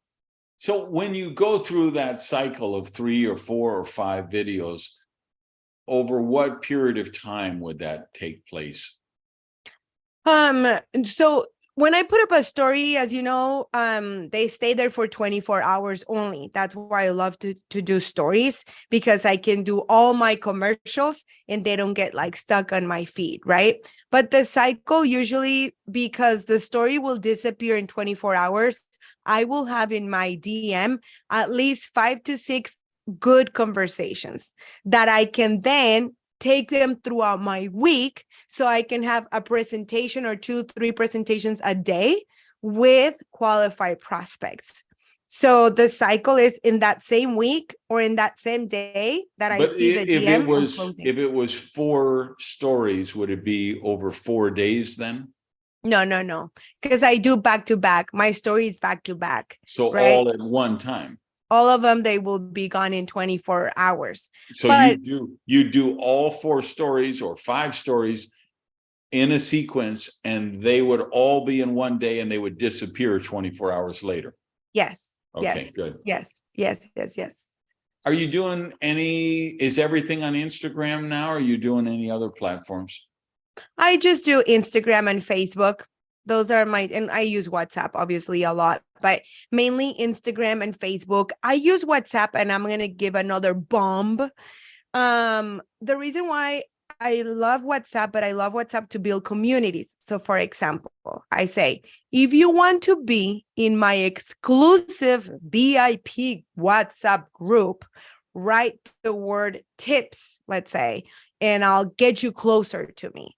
So I extract people out of social media, right? Like either Instagram or Facebook, and then I bring them into my WhatsApp group. For example, I have a community in WhatsApp for over 1,000 people that it's called Detox with Angie, or Bienestar, which means wellness, right? It's not the name of my company or my business, but it's a community. And right now, Instagram, I don't know if you've seen it, they started channels. I don't know if you've seen it lately, but like I follow a lot of like Mel Robbins. I like her. And there's this new category that's called channels. And these leaders, right, they create their own channel and they have everybody in the same place. I do it, but I like to do it through WhatsApp. But that's another story. Oh my, there's so many things that we can talk about. But mainly when you think of WhatsApp, try it. Use it to extract people from Instagram or Facebook, bring them closer to you in a WhatsApp group community. Set the setting where only the admin can talk or write, because otherwise everybody's like posting memes and good morning, happy birthday, right? So like you mute it, so it's only you, and you use that channel only to provide value. All right, so we've literally spent about 2 hours on social media, and I'm happy we did, because I think this 2 hours is like the equivalent of a $1,000 course you would buy online on how to do social media, only with better content than you'd pay than you would get in the $1,000 course. For sure. Yeah, because we're both coming to this with the practical application of how it works. There's so many people selling clicks and views, and they go hire a bot farm in Lithuania to put 2,000 likes on your YouTube thing. But there's, it has to be about, can you monetize this? Does this actually turn into customers? Does this actually turn into distributors? But I have one more question I want to ask you, and then go into some other leadership stuff. But I think this question might lead to the next topic I want to hear from you on, because one of the things, Jaime, I said is, oh man, you got to talk to her about coming out of her shell and how she did that, the process for her. And I would set it up with one last question about social media that I think could link to that. Because I know there's people listening or watching right now and saying, oh my God, she's amazing. She should have her own show on Univision or Telemundo. And I'd agree with them. I don't know how you don't have a show on Telemundo right now. That's the mystery of the ages to me. So obviously this stuff would work for her. This would never work for me. I don't have that personality and talent and experience, and wow, this could never work for me. What would you say to those people? I really like this question, Randy, because there's in Spanish we have a saying that says like el sol sale para todo el mundo, which means the sun comes out to the entire world. There's always an audience for something or for someone. For example, my personality, obviously I'm very like energetic and because it's in my blood, but a lot of people might be like, oh, I don't vibe with too much energy, right? Like I would rather connect with someone that's more low key and more easygoing and in their personality. So I have a lot of, I could say, Gary Vee says, the day that you start getting haters, you know that you're doing something good in your profession, right? Absolutely. But pretty much like you don't have to like everybody. There's always, when you're you, and like I got a message the other day with a girl because I teach them how to make videos, and she said, I feel that I don't portray energy to the camera. And I said, okay, let's talk about energy, because some people think that energy is being like, yes, come, pump it up. And that's not all about energy. Energy is being anclado, like being in your own skin and feeling confident in your own skin, like I said. And you can have a very low tone of voice and you can still connect with energy. You know what I mean? And I explained that to her and I said, do the video and then send it to me. And she did it so beautiful. It was so graceful. And I told her, see, you don't need to be a different personality, because then they're going to say, wait, that's not her. So what I'm saying right now is that don't try to copy anybody and don't compare yourself with anybody. Because when you go in the social media game and you start comparing yourself and copying other people and trying to do like word by word, it's not going to be authentic. And if you start with what you have, you just have to put in the hours. That's the only difference between you and me and people listening in the social media world. And when I say you, I don't say you, Randy, I say you behind the camera, all the other people that are just starting this. I know you've been doing it for many years, but the only difference is the amount of hours that I was willing to fail in front of the camera.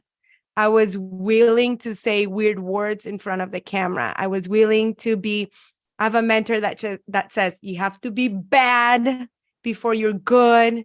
You have to be good before you're great. And then you'll be awesome, right? After you're great. But we all start being bad. So be bad now so you can get great.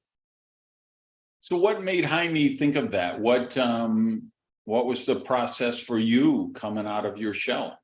So not just social media, just in life. I'm going to go deep, and I don't share this very often, right? Because when you go deep, you go into places and dark places you don't want to go to. And to me, being vulnerable, the reason why I started health coaching, it's because in my early stages of like my teenage and 18 and 19 and 20, I was always very uncomfortable with my body, to a point that I had a disorder with food. and with a very bad relationship and a lot of guilt. And usually girls like me that we have a disorder when it comes to food, it's linked to lack of self-love, right? And Low self-esteem. Low self-esteem, low self, self lack of love for yourself, and in thinking that you're never good enough, right? And all those trastornos, right, that are in your mind, it just becomes a pile effect to a point where you're willing to put in risk your body and harm your body, like I did at one point in my life. And so my journey goes way back, right, before even MLM. And because some people say, okay, they see me now, right? And they see me being fearless of the camera, and they see me on stage, and they see me being able to be on the mic. But I've had a full transformation, from like hurting my body and not loving myself to taking action and getting help and learning the most important thing for me, which is self-discovery, right? Like knowing more about me. In my team, we have a saying that it's ser para tener, which means be to have, right? And I've worked so hard on me, you name it, yoga, meditation, retreats, silent retreats. Like literally one day I told my husband, it was New Year's and everybody was planning a party. And I said, you and I were going to a silent retreat, because I was so hungry of like in the search of the finding of myself that we hear all the time, right? Like you have to find yourself and you're like, where am I? I'm so lost. And I've just gone through a very, like a journey, like anybody that's listening to this, I'm sure we all have our baches, those holes those dark holes. But I think in life, it's all about how you come out of them. And I've had 3 or 4 or 5 dark holes in my life that because of them, I am who I am today. And that's why I think the shape of my personality today, it just goes way back. It's how I've been able to come out of these dark holes, and you name it, changing countries, being sick, almost dying, many things. And that's why, Randy, I feel that everybody needs to learn that coming out of your shell, it's a process. It's a process. No matter where you're at, it's a process. To me, I feel that now I'm more on the surface, but for a long time, I was underneath the water, like wanting to breathe and couldn't get out. But yeah. Now I know why we're so connect instantly. We are like souls. When you mentioned the New Year's Eve story with your husband. Yeah. So I was a lay minister at Unity on the Bay here in Miami for 20 years. And I had this crazy idea one year. So I was a teenage alcoholic, teenage drug addict. I'm in recovery.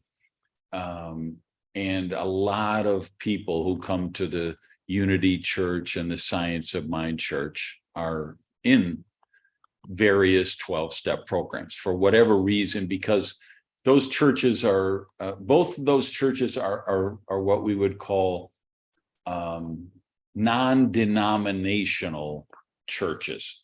There isn't a lot of doctrines, there isn't a lot of dogma. We take people how they are and say, hey, just come and find a place of spiritual sustenance. And so that's why I was a lay minister, even though I've never taken a divinity course or anything. Yeah. I would do the service, when the minister needs a vacation or whatever, hey, have Randy do the service. When the church needs to raise money, have Randy do the service, right? Because I would get up there and I'd say, you people, you don't understand the difference between tithing and tipping. So you have to stop tipping, you have to start tithing, so if we needed a new air conditioner or, remodel, I would go and raise the money. So I had this insane idea one year. I said, okay, for New Year's Eve, I want to do a meditative service at midnight.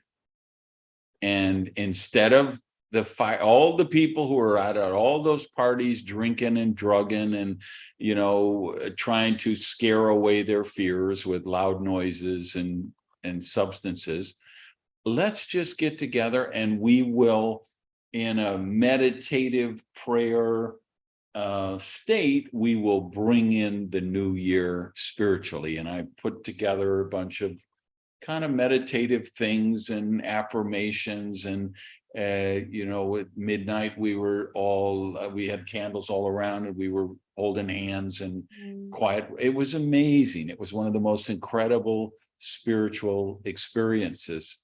So now I know why we connect so well. 100%. Because at the end, we're all energy and we're all frequency. I know that I went to your mastermind for a reason more than a copy that got me to your mastermind. Like Lou and I, we built our business a lot on intuition. And it's so important because now intuition, it's a needle that takes us places and takes us to people. And for sure, that retreat to me was a game changer, because as you're describing it, it was exactly how it was. It was like a small group of people. We were in a little capilla, no, in a chapel, like a little chapel, all with candles, all in prayer. And it's just those moments in your life, those breakthrough moments, those aha moments that little by little they get you out of your shell. And now I know why I like you too, Randy. So okay, you mentioned you're in my Prodigy Council, you and Lou both.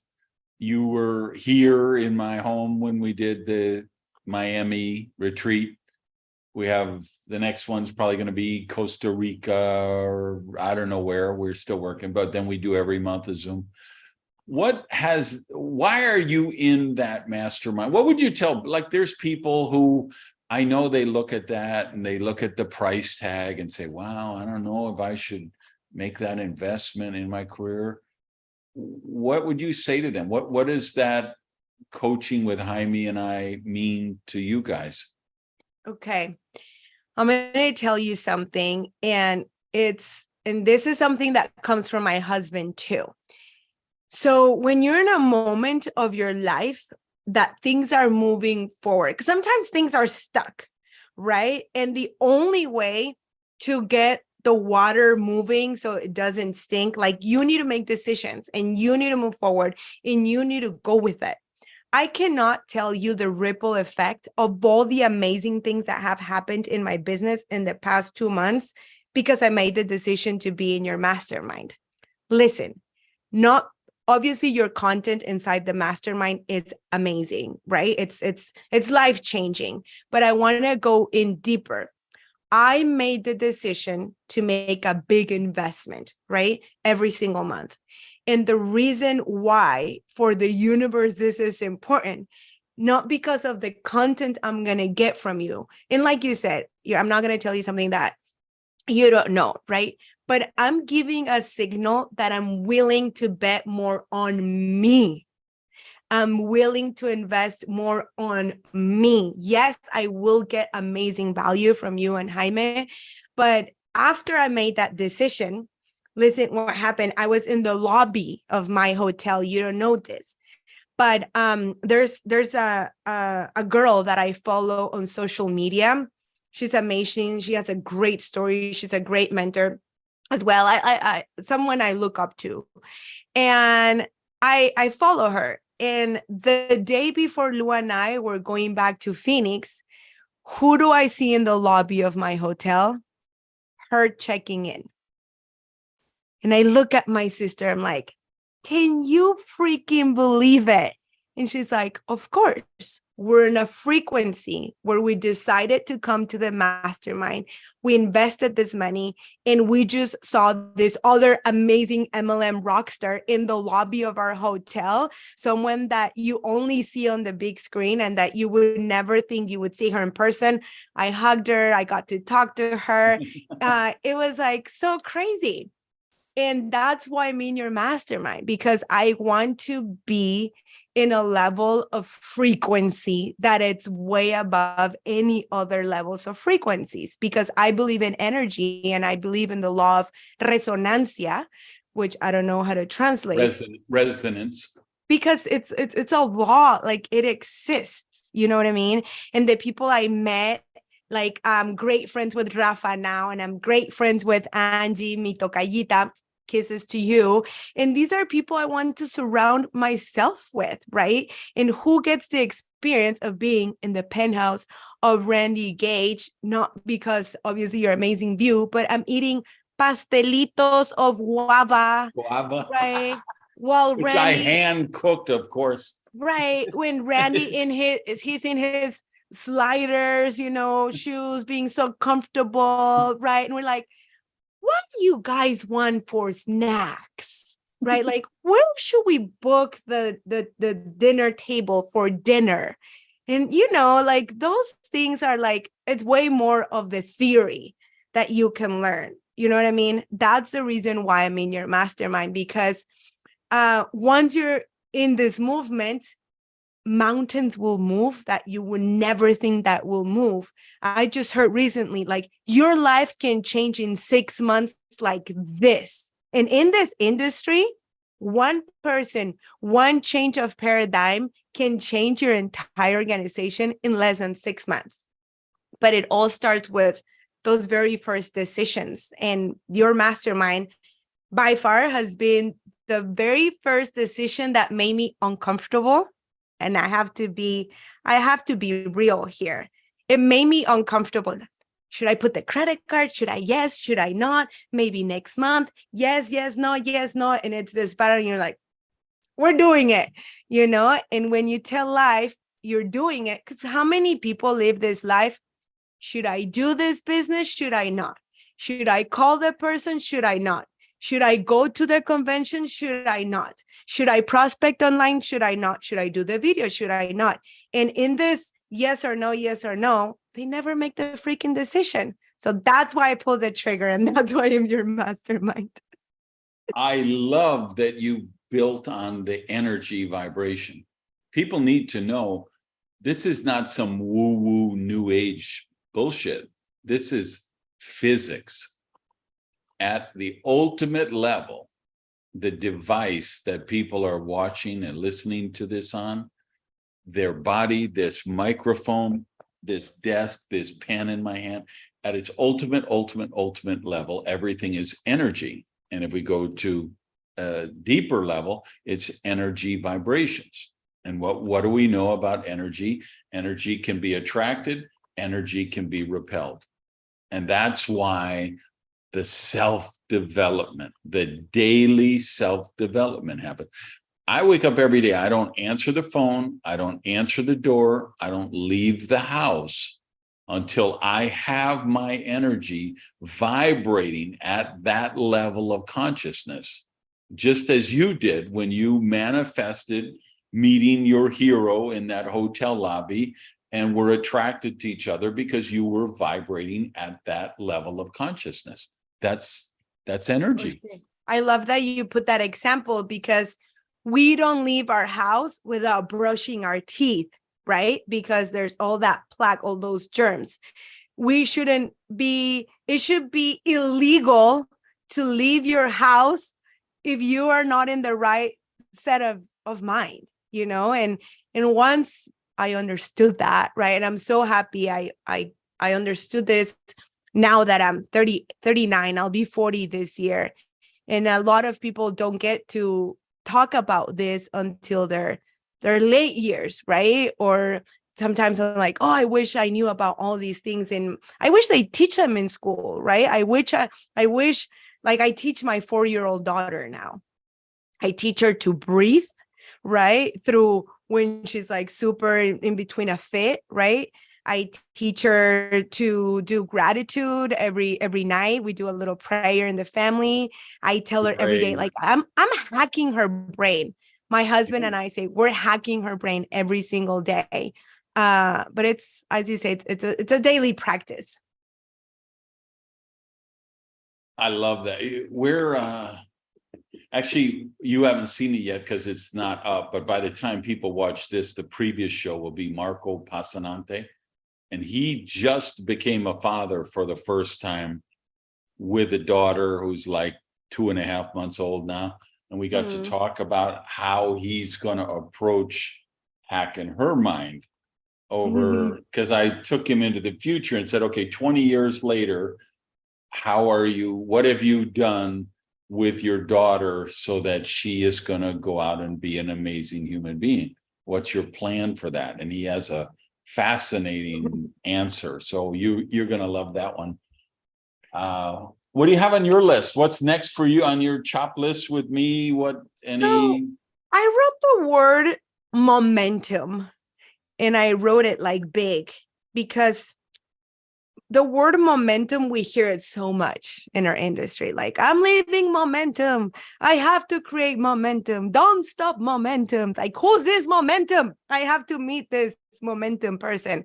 Like when I started. And I think talking about energy, it goes right into the actual word momentum in our industry. And I think it's so important that we need to be 100% responsible of whatever happens in our business. Like, we must take responsibility of what happens in our business, because sometimes, we create excuses. We blame the upline, we blame the downline, we blame the crossline, we blame the corporate, we blame, right? And it's part of the consciousness is no victimism, right? It's just holding yourself responsible.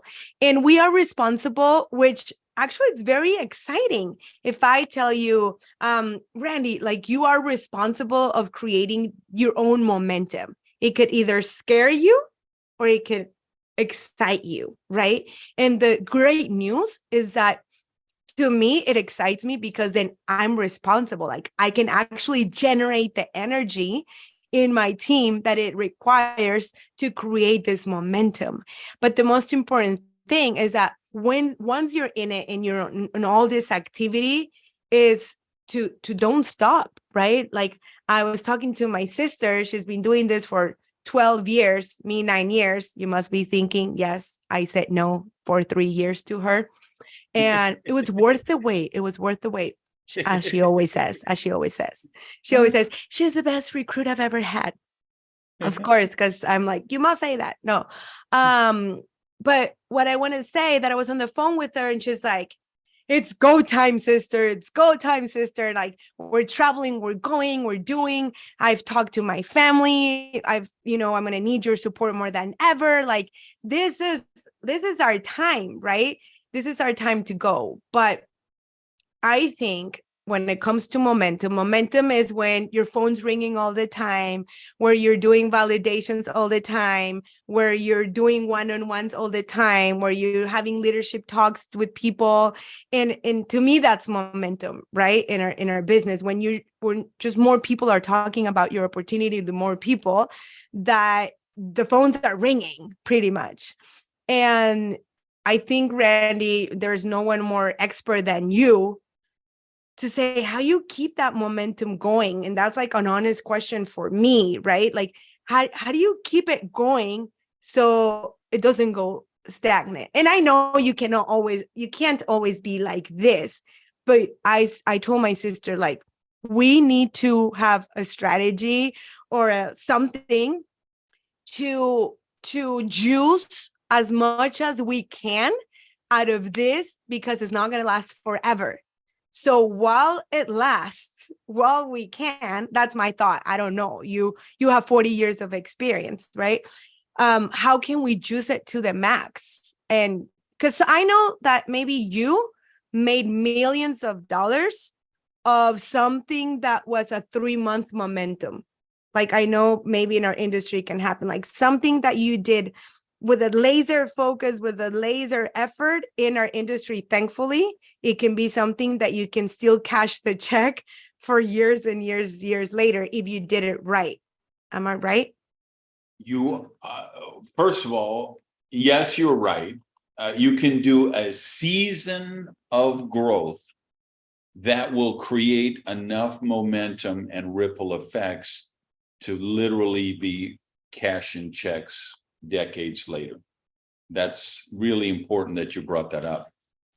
The other thing is now everyone listening is going to say, oh my God, Randy paid her to ask that question, because Jaime and I are literally going to present a all-day symposium on creating momentum in, I don't know, I think it's August. Hopefully, I'll put it in the show notes, but an all-day symposium for field people and corporate people.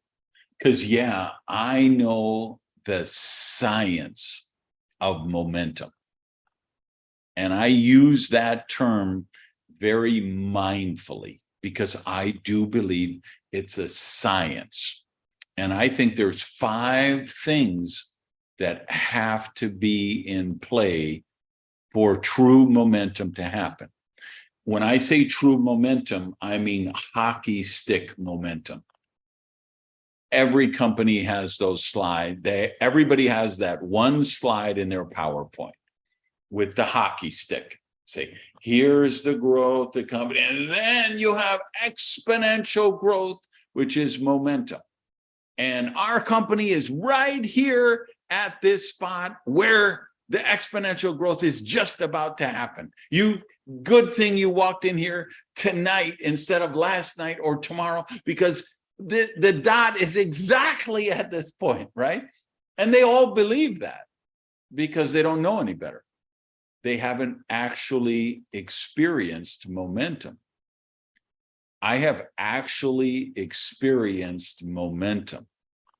I have actually been part of the team that created momentum.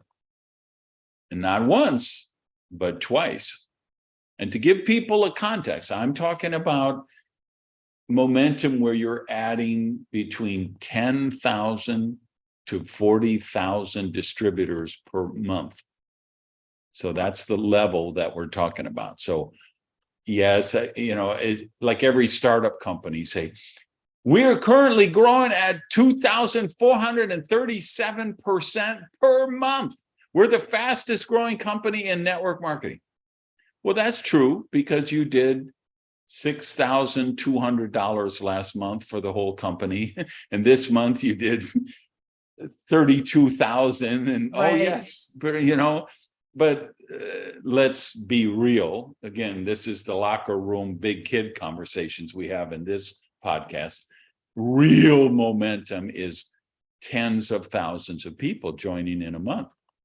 Real momentum is frightening. Companies can't hire employees fast enough. They can't create production of products fast enough. One of the times I experienced momentum, we made it and the company could handle it. And one of the time they couldn't. And I could make the argument that I had a third time and the company just blew it up, where I felt I was building in Australia. I opened up the Australia, New Zealand market, and I went on a tour, had a leader there, a guy named Rob Horkins, who I'm going to get in one of these weeks. And we started putting people in. I mean, Rob is just an animal. I'd say, okay, I'm coming. We'll spend Tuesday in Sydney, and then Wednesday we'll do Melbourne. Thursday we'll do Gold Coast, Perth on Saturday, whatever. And he's like, okay, we have a double diamond from this company coming at 8:30. We have a triple diamond from this company coming at 9. We have 2 leaders from XYZ company coming at 10. We have these people at 10:30. There's some people over here. They're thinking about, and this, and then we're meeting with the local leaders at noon for a luncheon. And then we're doing an opportunity meeting at 7:00. I'm like, Rob, I have to eat, right? Like at some point, I have to eat food, get sustenance, go to the bathroom. You cannot Yeah. schedule me for 18 hours straight of continuous presentations and training. You have to at least, give me 10 minutes on the balcony. I could eat a protein bar or something. Yeah. But we did a tour, and so 600 people in this room, 1,000 people in that room, 800 people in the next room, 1,200 people in the next room. And I believed then, and I believe still now, we were going to be the first US company that went into momentum from Australia. Wow. Because we were creating so much demand there that was bleeding over into all of Asia and into North America and even into EU. People are like, what is going on with that company in Australia? And you become the company that everybody talks about. You become the company that everybody hates. You become the company that has the target on your back. And we were building that kind of volume in Australia, and they were just, within a month, the product pipeline had dried up. There was no product. They hadn't set up the logistics. So people would order a $60 box of product, pay $40 shipping, and take 10 days to get it. Wow. Because they were doing it through the postal service with just crazy. It was just total dysfunctional logistics, right? So it blew it up. But I still believe that we would have created worldwide momentum for a US company out of Australia with just the tour we had. It was, the moon was in the 7th house and Jupiter aligned with Mars. And it was just, it's like my softball team Thursday night. We played 2 games. Nothing could go wrong. We beat the first team 21-1. We beat the second team 22-2. If one of my guys popped it up in the infield, they dropped it. If one of their guys hit a smoking line drive 100 mile an hour, my guy leaped up and caught it from the fence, and everything happened. If the ball took a stone and bounced, it bounced our way. If the umpire made a bad call, it went our way. It was just nothing we could do could go wrong. And we had never won a game for 4 weeks before that. And all of a sudden we were invincible. That's what was happening in Australia, right? So when you go through that, it's such a magical thing. I mean, you open your phone and you're like, holy shit, 3,500 people joined my team since yesterday morning. And you open the next day and you say, holy shit, 3,850 joined my team. And I'm not talking about these silly money games where people join for free. I'm talking about distributors who bought a distributor kit and placed an activation product order. Real people, with an order ship on file. So if I try to take this symposium that Jaime and I are going to do, and I quantified the what has to happen, there's 5 key things that I would break it out as. Component number 1 is you need a sexy product narrative. I'm writing it down. See, you're smart. You know when something is worth writing down. So you need a sexy product story. You need a sexy product narrative. And you need a sexy origin story. So these 2 are together. This is the story of the company, because what happens is we relate to storytelling. So you need that origin story, that why is this company here? Who are they? What are they about? And why would I want to be part of it? Because the thing of, 2 guys met in a bar and say, we should start an MLM company. And then they go and they try to find a product. Nobody wants to get involved with that. There's no thing. Or hey, I worked in 17 different companies and they were all crappy and they had cheap comp plans. So I started my own company and we have the best comp plan around. Nobody cares about your drama and trauma. Tell me something about me. Tell me a story that back in the day, we'd say it created water cooler conversation. Meaning somebody came to your opportunity meeting at the Marriott on Tuesday night, and Wednesday morning in the office at the water cooler, they were telling their coworker, man, I went to this Herbalife meeting last night, and there were all these people coming across the stage. They were giving them checks for $100,000, or there were people there and they weighed 350 pounds and now they weighed 120, and they kept it was water cooler conversation. When Visalis was killing it, shake tastes like cake. What's the story?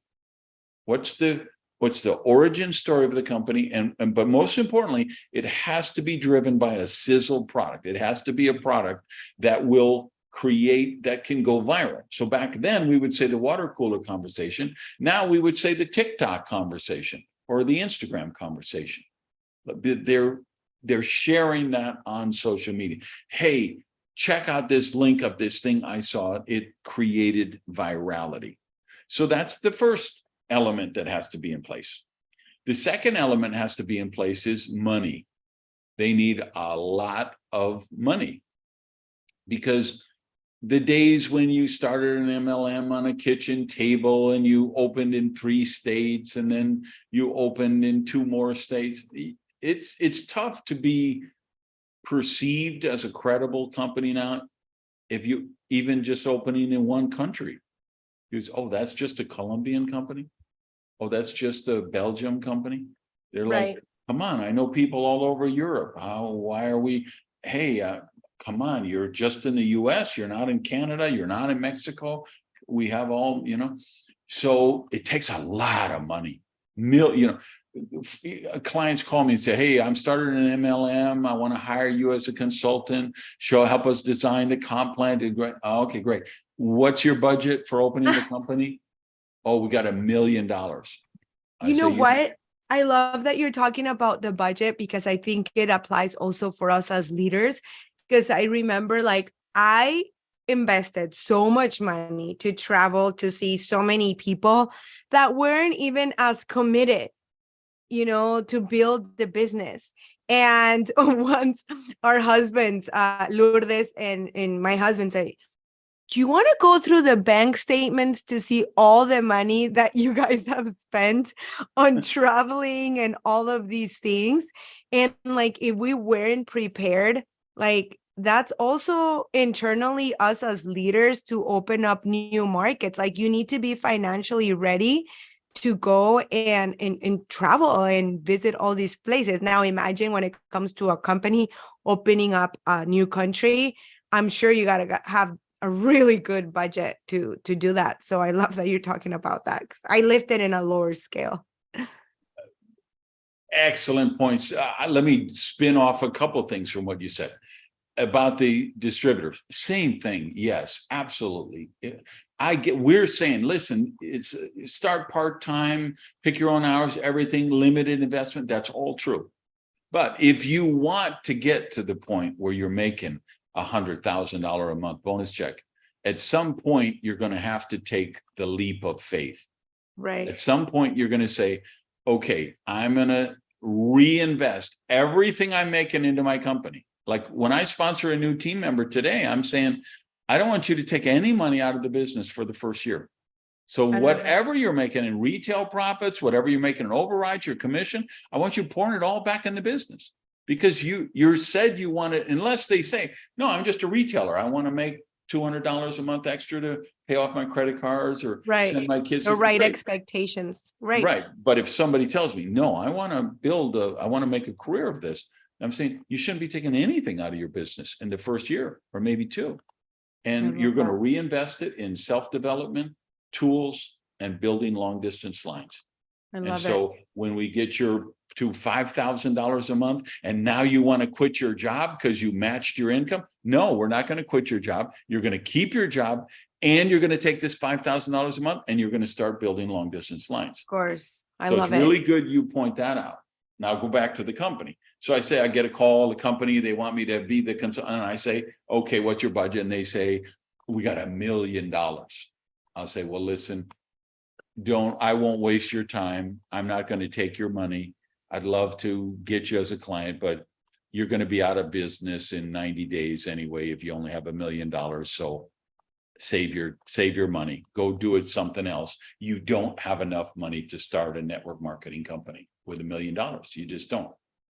Right. So, but the point you made about companies investing, here's the other thing that comes off. This is why I say this is the big kid conversations. You're not going to hear this anywhere else, right? I'm in a conference room with the two founders of a company, and we're discussing opening the country of Brazil. And I say, okay, you need to open an office. We're going to need a GM. We need boots on the ground. You need this much product inventory. We're going to have to get the Portuguese on the website, translate the material, blah, blah, blah. So one of the founders, he stops me, he says, Randy, let me explain to you why what you're suggesting can't work. So he's got the whiteboard, and he gets his marker, and he says, okay, this is the sales we anticipate we're going to do. We think we're going to do about $40,000 a month. And this is what the GM costs, and this is what it is, and hopefully we can be up to $100,000 a month by 6 months in, but at $100,000 a month, and here's the GM, here's the office, here's the electricity, here's the product cost, here's the marketing materials, here's this, and you see if that would leave us with a 3% profit margin.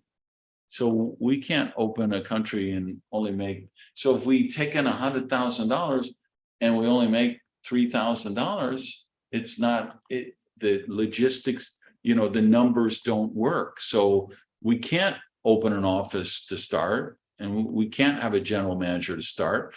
They have to go in and grow the sales, and then we'll come and make the investment. Because you see the numbers here? That's why they don't work. And I said, oh, let me show you how it works. Give me that marker. And I went down, and he had 97,000 expenses, 3,000 profit, and then under there I grabbed the red marker, the black marker, and I wrote $200,000 investment, then a line, and then in red I wrote minus $197,000. He's like, what the hell is that? I say, that's what you have to do if you want to open Brazil. Of course. Brazil is the crown jewel of network marketing in South America. Is it? Yeah, just because of the population base, the economy, like Europe.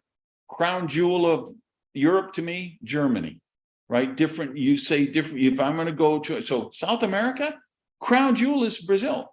So you think I'm going to go in there with this ticky tack, and we won't have a GM, and we won't have we'll go to one of those office sharing places, and we'll have a customer service person part-time, and don't open the market, because you're going to screw over all those leaders who are going to take their time and their money and their resources and go. They're going to travel there from Colombia, from Peru, from Ecuador, from Mexico, because they believe you're committed to opening this market, and you're going to just screw them all over because you're not going to be able to handle the infrastructure. I think sometimes it's like, what's first, right? The chicken or the egg? Because I feel they say, okay, we'll invest in more like resources if the volume is right, if you get more volume, if we get more profit. But also to create more profit, you need this whole infrastructure, like all set up to be able like I always think about in companies, what goes first, right? Like the leaders that make something great out of nothing, once they see the country's up and running, then they invest the money to grow the market, or you set everything great from the structure from day one. So when the leaders come, there's a good party to party at. Right. There's no chicken or egg dilemma for me. For me, it's the company has to show me they're invested in the market or I won't. I've been Okay. $1 million producer, $1 million income earner year after year after year. I know how this business works. You're not going to get me when I go to, I don't go anymore because of the war, but like when I'm flying to Russia, if I'm flying to Ukraine, that's an $8,000 plane ticket. $1,500 hotel bill, my meals and whatever. So I'm going to spend 10 grand, 15 grand going on a trip there. And you're telling me you're going to run it from your office in Detroit, Michigan, or Salt Lake City, or Bogota, Colombia, and you're going to open Brazil, and you don't even have a fucking general manager on the ground? You don't even have you're telling me, once the sales I say, great. If you have other people, they want to go there, but I'm not building there because you're not showing me you're making that investment. So right.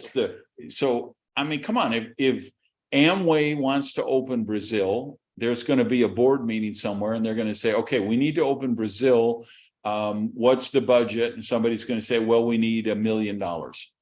Or if New Skin is going to open Colombia, there'll be a meeting. Somebody said, well, we probably need $2 million because we're going to start a year early. We're going to hire a team of consultants to get the products registered. We're going to hire a team of attorneys to get the comp plan registered. We got to get the local company legal structure in place. We're going to hire a GM. We're going to need translate the website. We're going to need to get a warehouse. This is money, right? So that's why I say that's the second part of the equation. Now, to your point, can a leader sometimes go in and create enough growth that the market develops? Yes, it can happen. But if you've been around like I have, you're going to say, that leader ain't going to be me. Because why should I put skin in the game if you don't have skin in the game? Right. I could take that $12,000 that I was going to spend on my trip to open up Ukraine, and I'm just going to spend it here in Canada, where I already have a team of 35,000 people. And maybe I can turn that 35,000 people into 80,000 people. So, and I don't need an interpreter and a translator and red-eye flights and 10-hour plane rides and be working 9 time zones different where I got jet lag and blah, blah, blah, blah, blah. All right, so let's go back to our list. But that was a number 3. Great detour. The third thing is a rock star corporate team. Okay.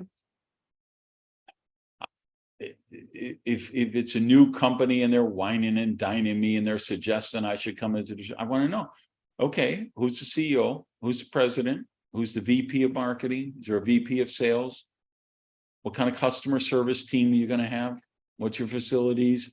And now today, I'm going to look for 2 other things. I'm going to say, who is your IT person? I want a rock star CTO, Chief Technical Officer, because that's how the business is built now, with mobile apps and replicated websites and e-commerce. And you can't tell me you got some programmer who's making $40,000 a year and that's your whole IT department. I love that you're saying that, because it takes us back to my original point that I was saying. It's all about creating an experience for the consumer, and the IT part, it's 100% an experience. Like, how easy can I check out, right? And put my credit card and be out the door. Interface, user experience, UI, UX. For sure. So like, I don't want to throw anybody under the bus because they're dear people, near and dear to my heart, but there's a company from a third world country in South America that opened up in the United States, and they promised the world and what they were going to invest, and that they had spent all this money developing. And I quickly understood that they had people in this third world country designing websites, and these people had never bought a product online in their life. Right. Because in the country where they lived, they don't buy with e-commerce. That's not Right. how business is done. Hand to hand, cash. Hand to hand, cash. That's how you do it. You take the 2 herbal teas over to your abuelita and deliver them to her, and she gives you the money, and you have a coffee and talk to her for an hour and a half, and then you go home. You don't call abuelita and say, listen, pick up your phone, open the app, click buy. Abuelita is not going to buy that way, right? Right. So they had programmers who have never bought a product online trying to design a website, a mobile app, and replicated website. This is like asking a blind person to paint a mural between a red bar and a green bar and a yellow bar. Come on, they don't have any context from which to operate. So today I look at, do you have a CTO? And then who's the comms team? Okay. Do you have somebody who actually knows what an Instagram account looks like? Do you have somebody who actually knows how to make a blog post? Because the answer many times is no. No. So number 3 is a rock star corporate team. Number 4. Número 4 is el plan de compensación. I love it. I feel that I'm getting a personalized masterclass by Randy Gay. Well, you are. You are. But, you're giving masterclass on other stuff. So we're both providing value to each other and the universe. I just want to say I feel so lucky right now. Thank you, universe, for this experience. Okay. Yeah, because comp plans, first of all, the nature of human nature is I'm going to maximize my earnings in the comp plan. So however the comp plan is structured for me to make the most money is how I'm going to behave.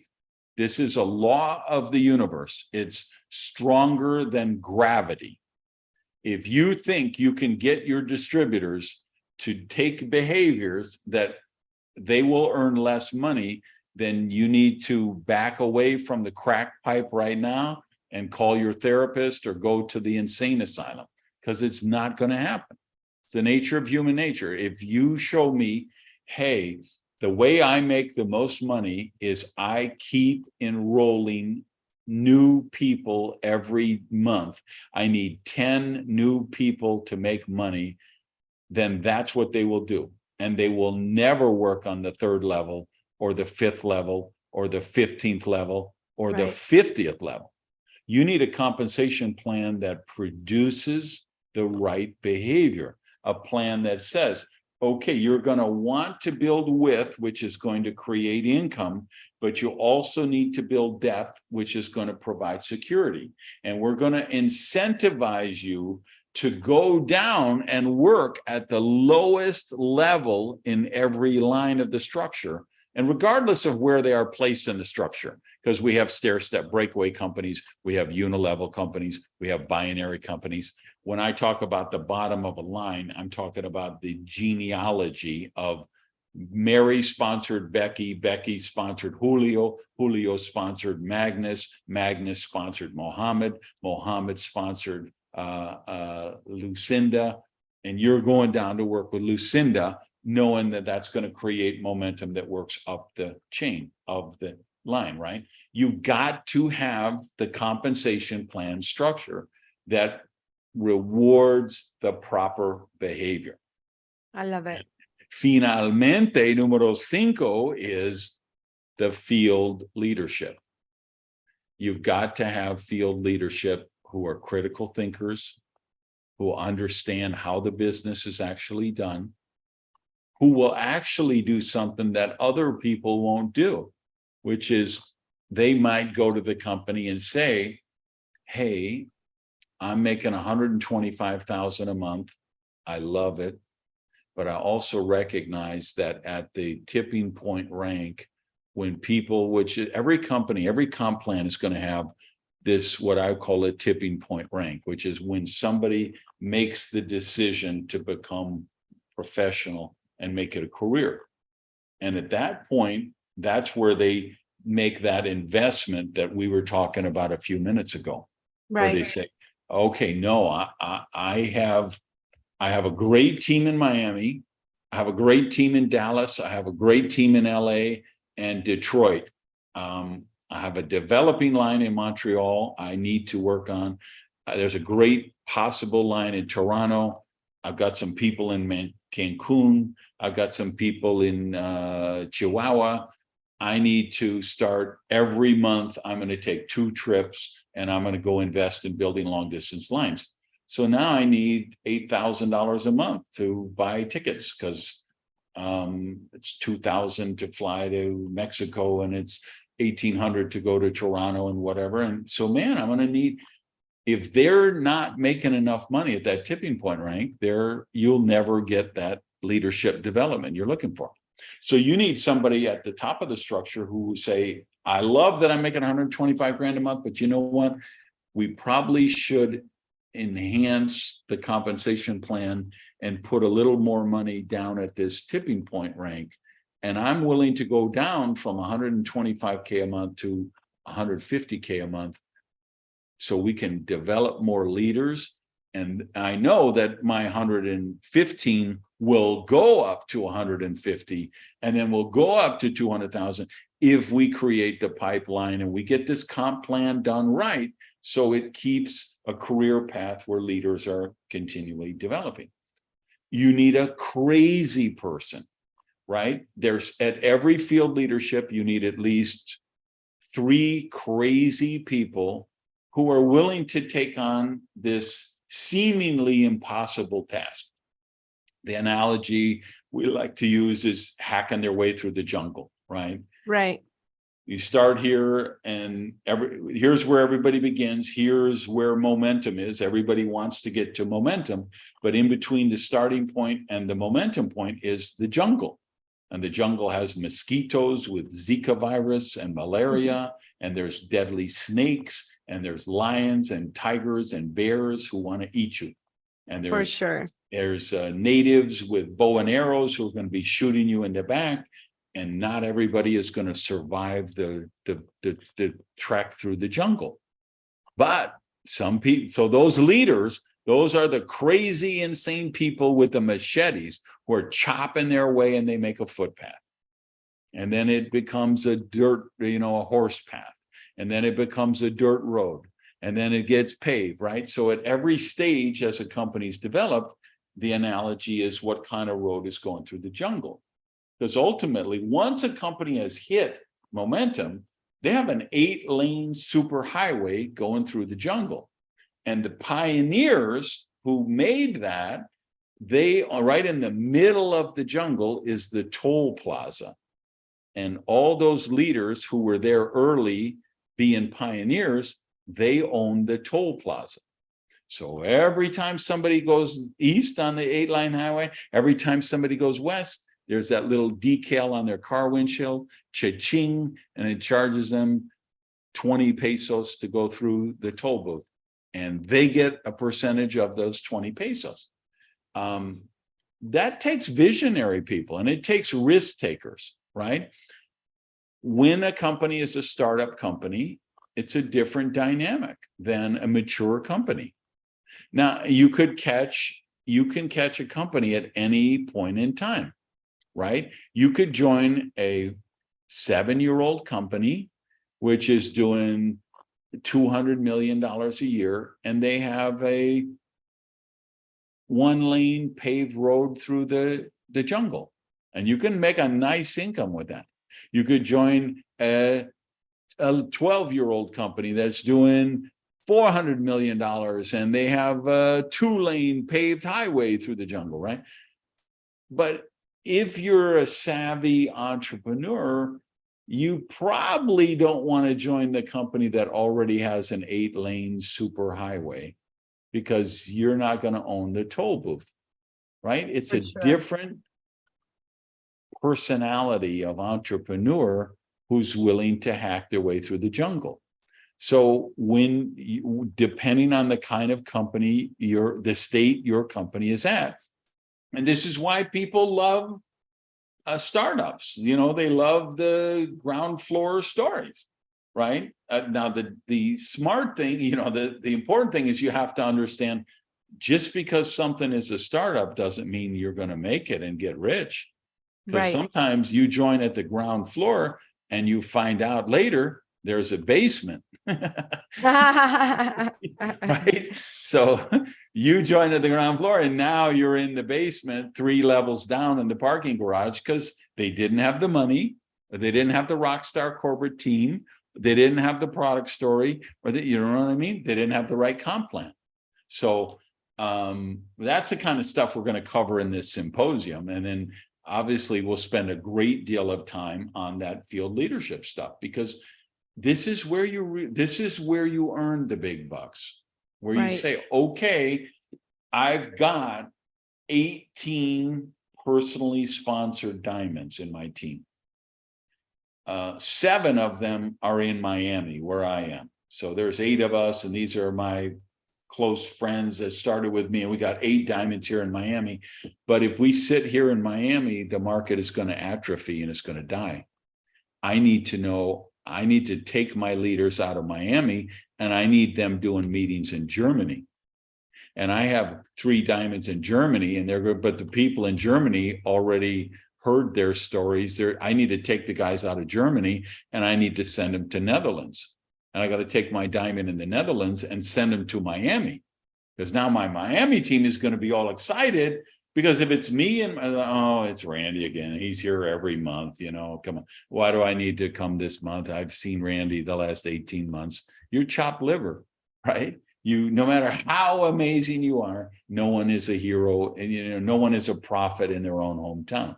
So you learn, okay, how do I deploy my leaders? How do I create entrepreneurship culture in my team?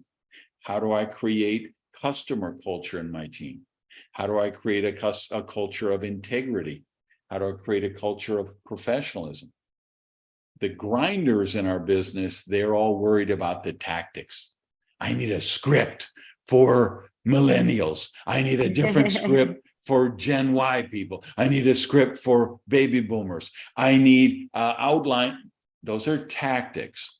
There's a place for tactics, but nobody builds a team of 100,000 people doing tactics. Nobody builds true duplication doing tactics. And más importante, nobody builds momentum doing tactics.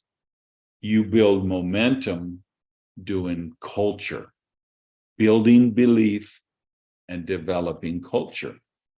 I love And it. that's how, and when you experience that, and then the truth is, you've got to do it a certain way if you want to sustain growth after momentum. Because what they have to protect against is the bottle rocket companies that have anybody can have a 2-year run.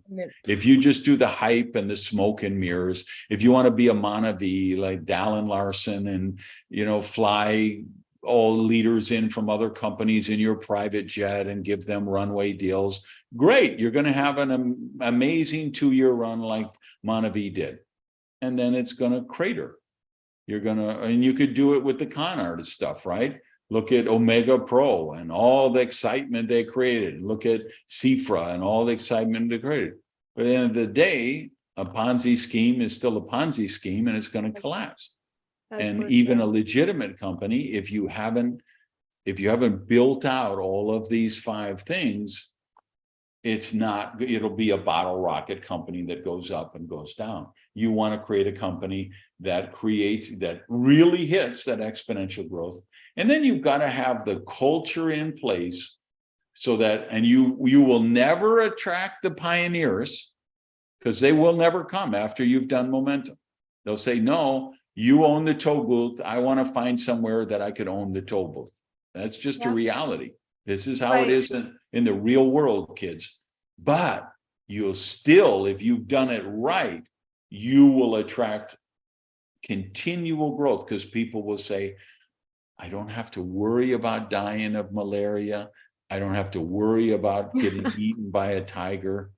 Maybe I'm not going to make $300,000 a month, but this is safe.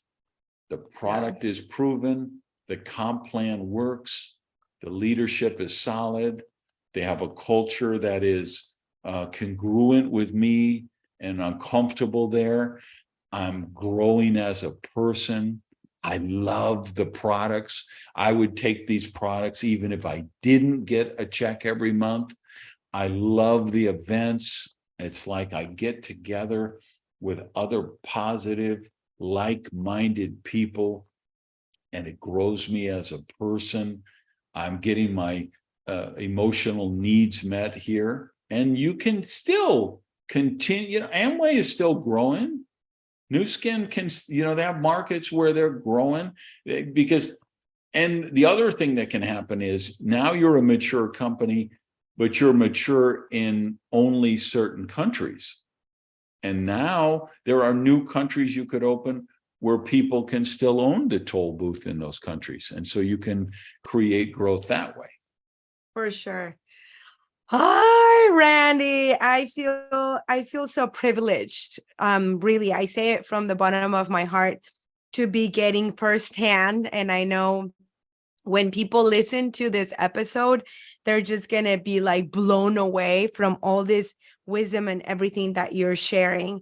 And I believe, you know, I feel so blessed that I can put check mark, right? Sexy product, money, rocket star corporate, el plan de compensación. I love how you do your Spanish. You feel the leadership. But sometimes it's crazy because the leader, the person can be the star, because you see people like they get to the top ranks in companies that are like in that momentum already passed, right? Or you see people that do it from the bottom.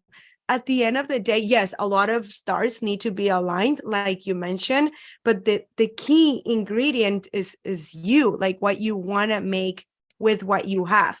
If you have all this structure around you that it's helping you shine and do everything, great. But also you see people that they have everything and they don't make it. So it's a decision. The thing that shocks happy. people is like when my clients, the companies who want to hire us, I say the hardest one is the field leadership. Right. All that other stuff is the easy stuff. It doesn't seem easy to them, right? Because it's hard work building up the logistics and the supply chain and knowing how to maintain inventory and everything. But really the hardest element to get is the field leadership. For so sure. Like that's why, you know, when we're talking to companies that want to consult with us, you know, we do pretty big dollar contracts. And they're like, my God, why would we spend $1 million contract with you guys on building out? I'm like, are you kidding me? Do you have any idea what it means? You know, when you start to do, you know, just a $365 million company, you're doing $1 million a day. When you're doing $1 million a day, do you know what you can springboard off of that with? And what we can bring is the thing they're missing, which is the field leadership. So I'm never shy about my fee or my contracts or my price. I'm like, baby, I know the value that we bring to the table. Whatever argument you want to make, hey, we could build a new factory with that money. We could open up a new country with that money. We could hire 4 vice presidents with that money. Great. It won't be the value that we could bring if we come and work with your company, because we know how to create that culture in the field. I love it. That's the part. You can get money anywhere. Any company could get money. If you have a good idea, there's trillions of dollars, okay, that every day people are saying, where can I invest this money? Because it doesn't make any money in a savings account. I lose money every day it's in the bank. I have to find something that I can invest this money in So money is never a problem. Rockstar corporate team, there are always amazing people who are looking for a great company that they could have a run with. For sure. The product concepts, they're out there, right? And the comp plan design, that's just understanding the business. It's, I can ask any company, I can ask for 3 reports, and in 10 minutes, I can tell them whether their comp plan is rewarding the right behavior or disempowering the right behavior and producing the wrong behavior, right? The hardest element, it's Angie, Right. and the people like Angie, because that's what drives the bus. I love it. And I just want to say that I feel so grateful for my leaders that I found along the way, and they decided to go through the we call it el área de los cocodrilos, the crocodile area. And, I have a select group of people that they went, with me and Lourdes together. We went over those crocodiles until we reached the other side. And for sure, without them, and if they're listening to this podcast, without you, we would have nothing, even if we had all that structure. So for sure, I am 100% with you that the most important thing are those few leaders, and which I love tremendously. And if they're listening, they know who they are. They are part of the root of everything that we've done. And if you're listening right now and you're part of that field leadership, that it's there, that it's going to be the root of everything that's going to go generation through generation through generation, I congratulate you for being so brave if you're listening. All right. I know we've been going for a few minutes, but I can't let you go without raising one more final topic. Actually, there's a quick one at the end, but the final topic is, because again, this is the big kid conversation. You went through a coup attempt at your company where you had people breaking away, trying to kill the company. What was that like? How did you do that? What advice would you give people in that scenario, or what's the lesson you learned from that? From what scenario? Oh, yeah. Cuckoo people that left our company. Is that what you're saying? Yeah, well, I was saying a coup attempt, like an insurrection of people who wanted to break away and go take a deal somewhere else or attack the company. You guys went through a rough patch there, I think, in Mexico, right? Right. Yeah. So what did you learn from that? Well, I learned that everybody can make their own decisions, right? When it comes to businesses. And we live in a country where, the word freedom, you're free to make your own choices. When the question in my company came, like, do you want to stay? You want to go? You want to do this? You want to go? My sister and I said, if we make a change, it's going to be a suicidio empresarial, which means an entrepreneurial suicide. Like, we're definitely not. And that's when you can see that the culture is so important, because in my organization, my team was intact, right? When that happened. And at the end of the day, people are going to make their own decisions. People are going to come, people are going to go. There's always going to be that company. Like for us, it's as if we're Coca-Cola, and company number 2, it's Pepsi, right? You're always going to be the one, especially if you're, like you said, if you're in momentum and you're growing, and people start wanting to duplicate you, that means you're doing something good, right? And at the end, to me, it's all about having peace with your decisions and peace with what you have. And we hear the phrase, the grass is greener on the other side, right? And you always think that switching a company, switching a product, switching a country, it's going to change. But at the end of the day, it's all about you, right? It's all about you, because if you don't fix your emotional mess and your beliefs and all of that, you take that garbage wherever you go. It's not the company, it's not the product. So to me, I had a lot of peace with people leaving, coming, taking. I was very proud that, I had a very good culture in my team, and that I was able to have grown-up conversations with leaders of what was happening. I realized that we had really good communication skills, right? And that we were able to communicate the situation, because this can happen anywhere, right? I'm sure you've went through it many, many of times in your career. So my lesson was that it's something that can happen to anybody, as long as you have the belief that you're in the right place.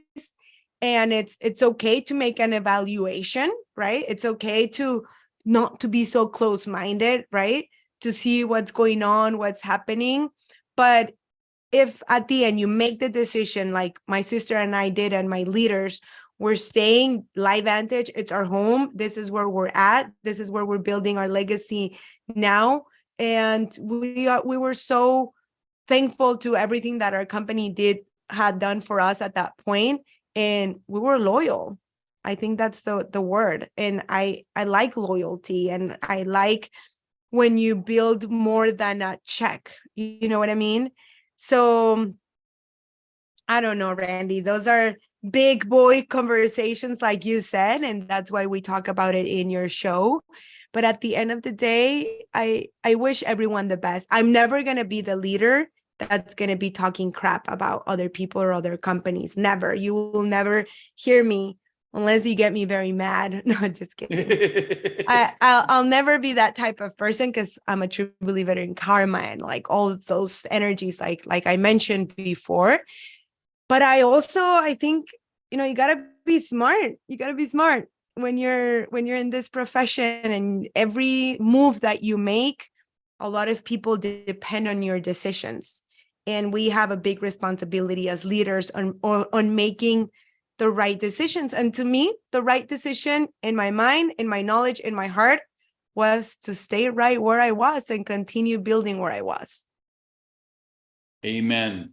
All right. Last thing, our new tradition on the show.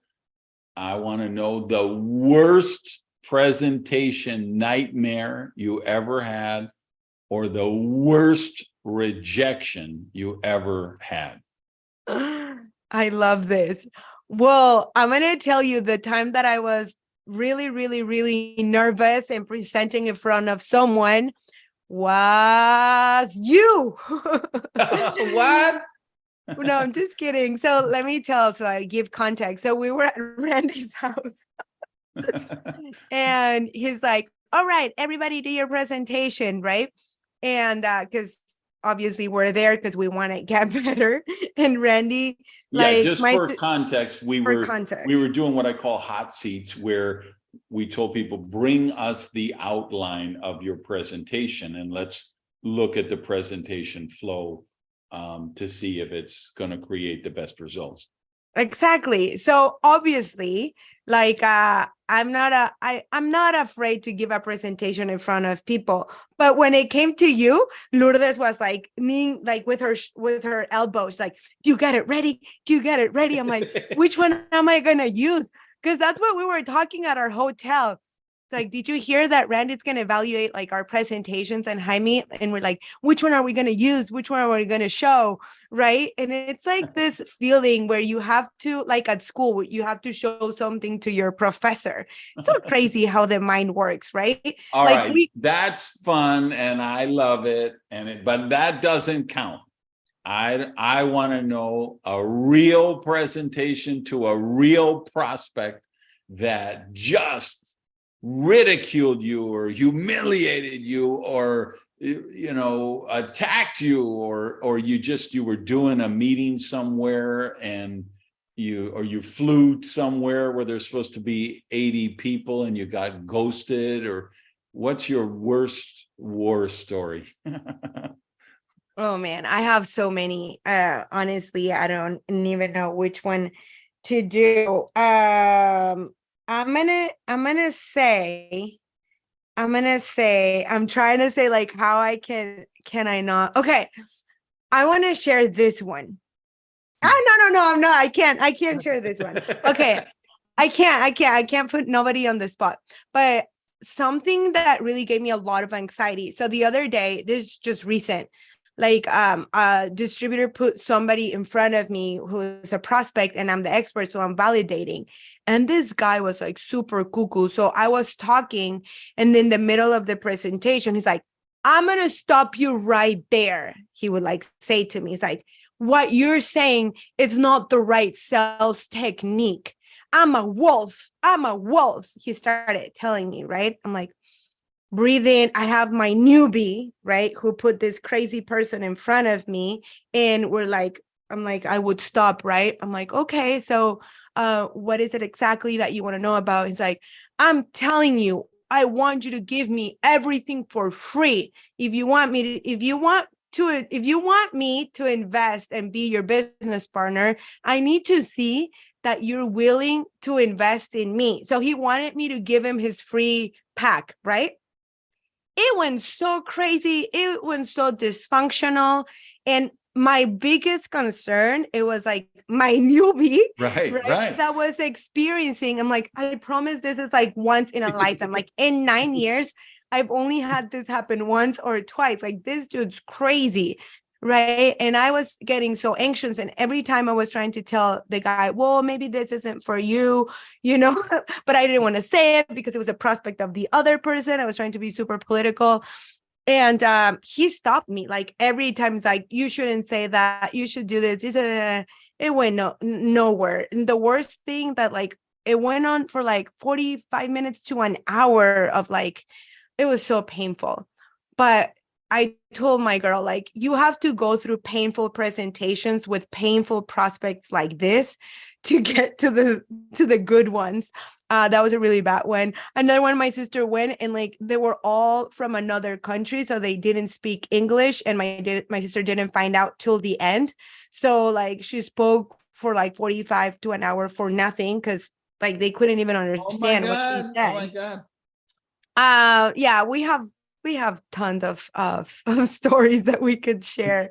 But that was that's what I want people to hear, because they see you, they hear you, and they're like, oh my God, she's the perfect leader. Everything must go perfect for her. She would never have to face these challenges that I'm facing. She's probably never been rejected, never had a secret meeting, never had anybody give her objections. And they just need to hear that here you are at the highest level of the game after 9 years, and you still had to go through that a couple of weeks ago. Randy, if I tell you how many pounds I gained from eating all the cookies left over at the home meetings that nobody showed up, that I had to eat all the cookies that we set up. All those extra pounds equal no shows. Oh, all right. I know it's only been moments, but I think we finally have to bring this to a close.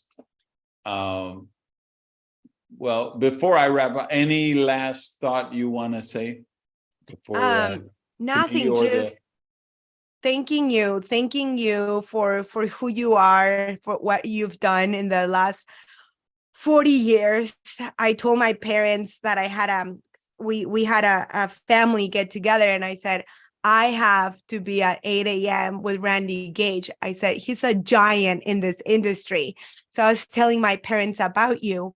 And I just think people like you, it's people that live the legacy in the life of others. And for me, as a professional networker, it's such a delight to have you so close to my life now. And it's just full gratitude. Thank you, Randy, for considering me to be on your show. Well, let me just thank you. I knew that this would be just another one of those truth bombs per minute show where the pedal was to the metal, and you have certainly provided that. I adore who you are and what you're doing and your sister. And I'm so grateful you're in my mastermind with Jaime and I, that you're the kind of people, that's the level of people that was our vision when we started the Prodigy Council, was let's attract the best and the brightest. And so we will be masterminding at the highest levels with brilliant people. And for everything you shared in this Chopping It Up, I know that hundreds of thousands of people are going to be impacted by this, and for many years to come. The long tail on these episodes just keeps going up and up and up. New people discover it every day, and they start sharing it with their team. And so you really made a big impact on a lot of people and a lot of companies all across the profession. For you guys watching and listening, every Wednesday, new episode, you need to subscribe on the YouTube channel or the podcast, or both. You need to share this with your team. Please rate it, like it, subscribe. Thank you all for watching, listening. Sweet dreams from Miami. Peace.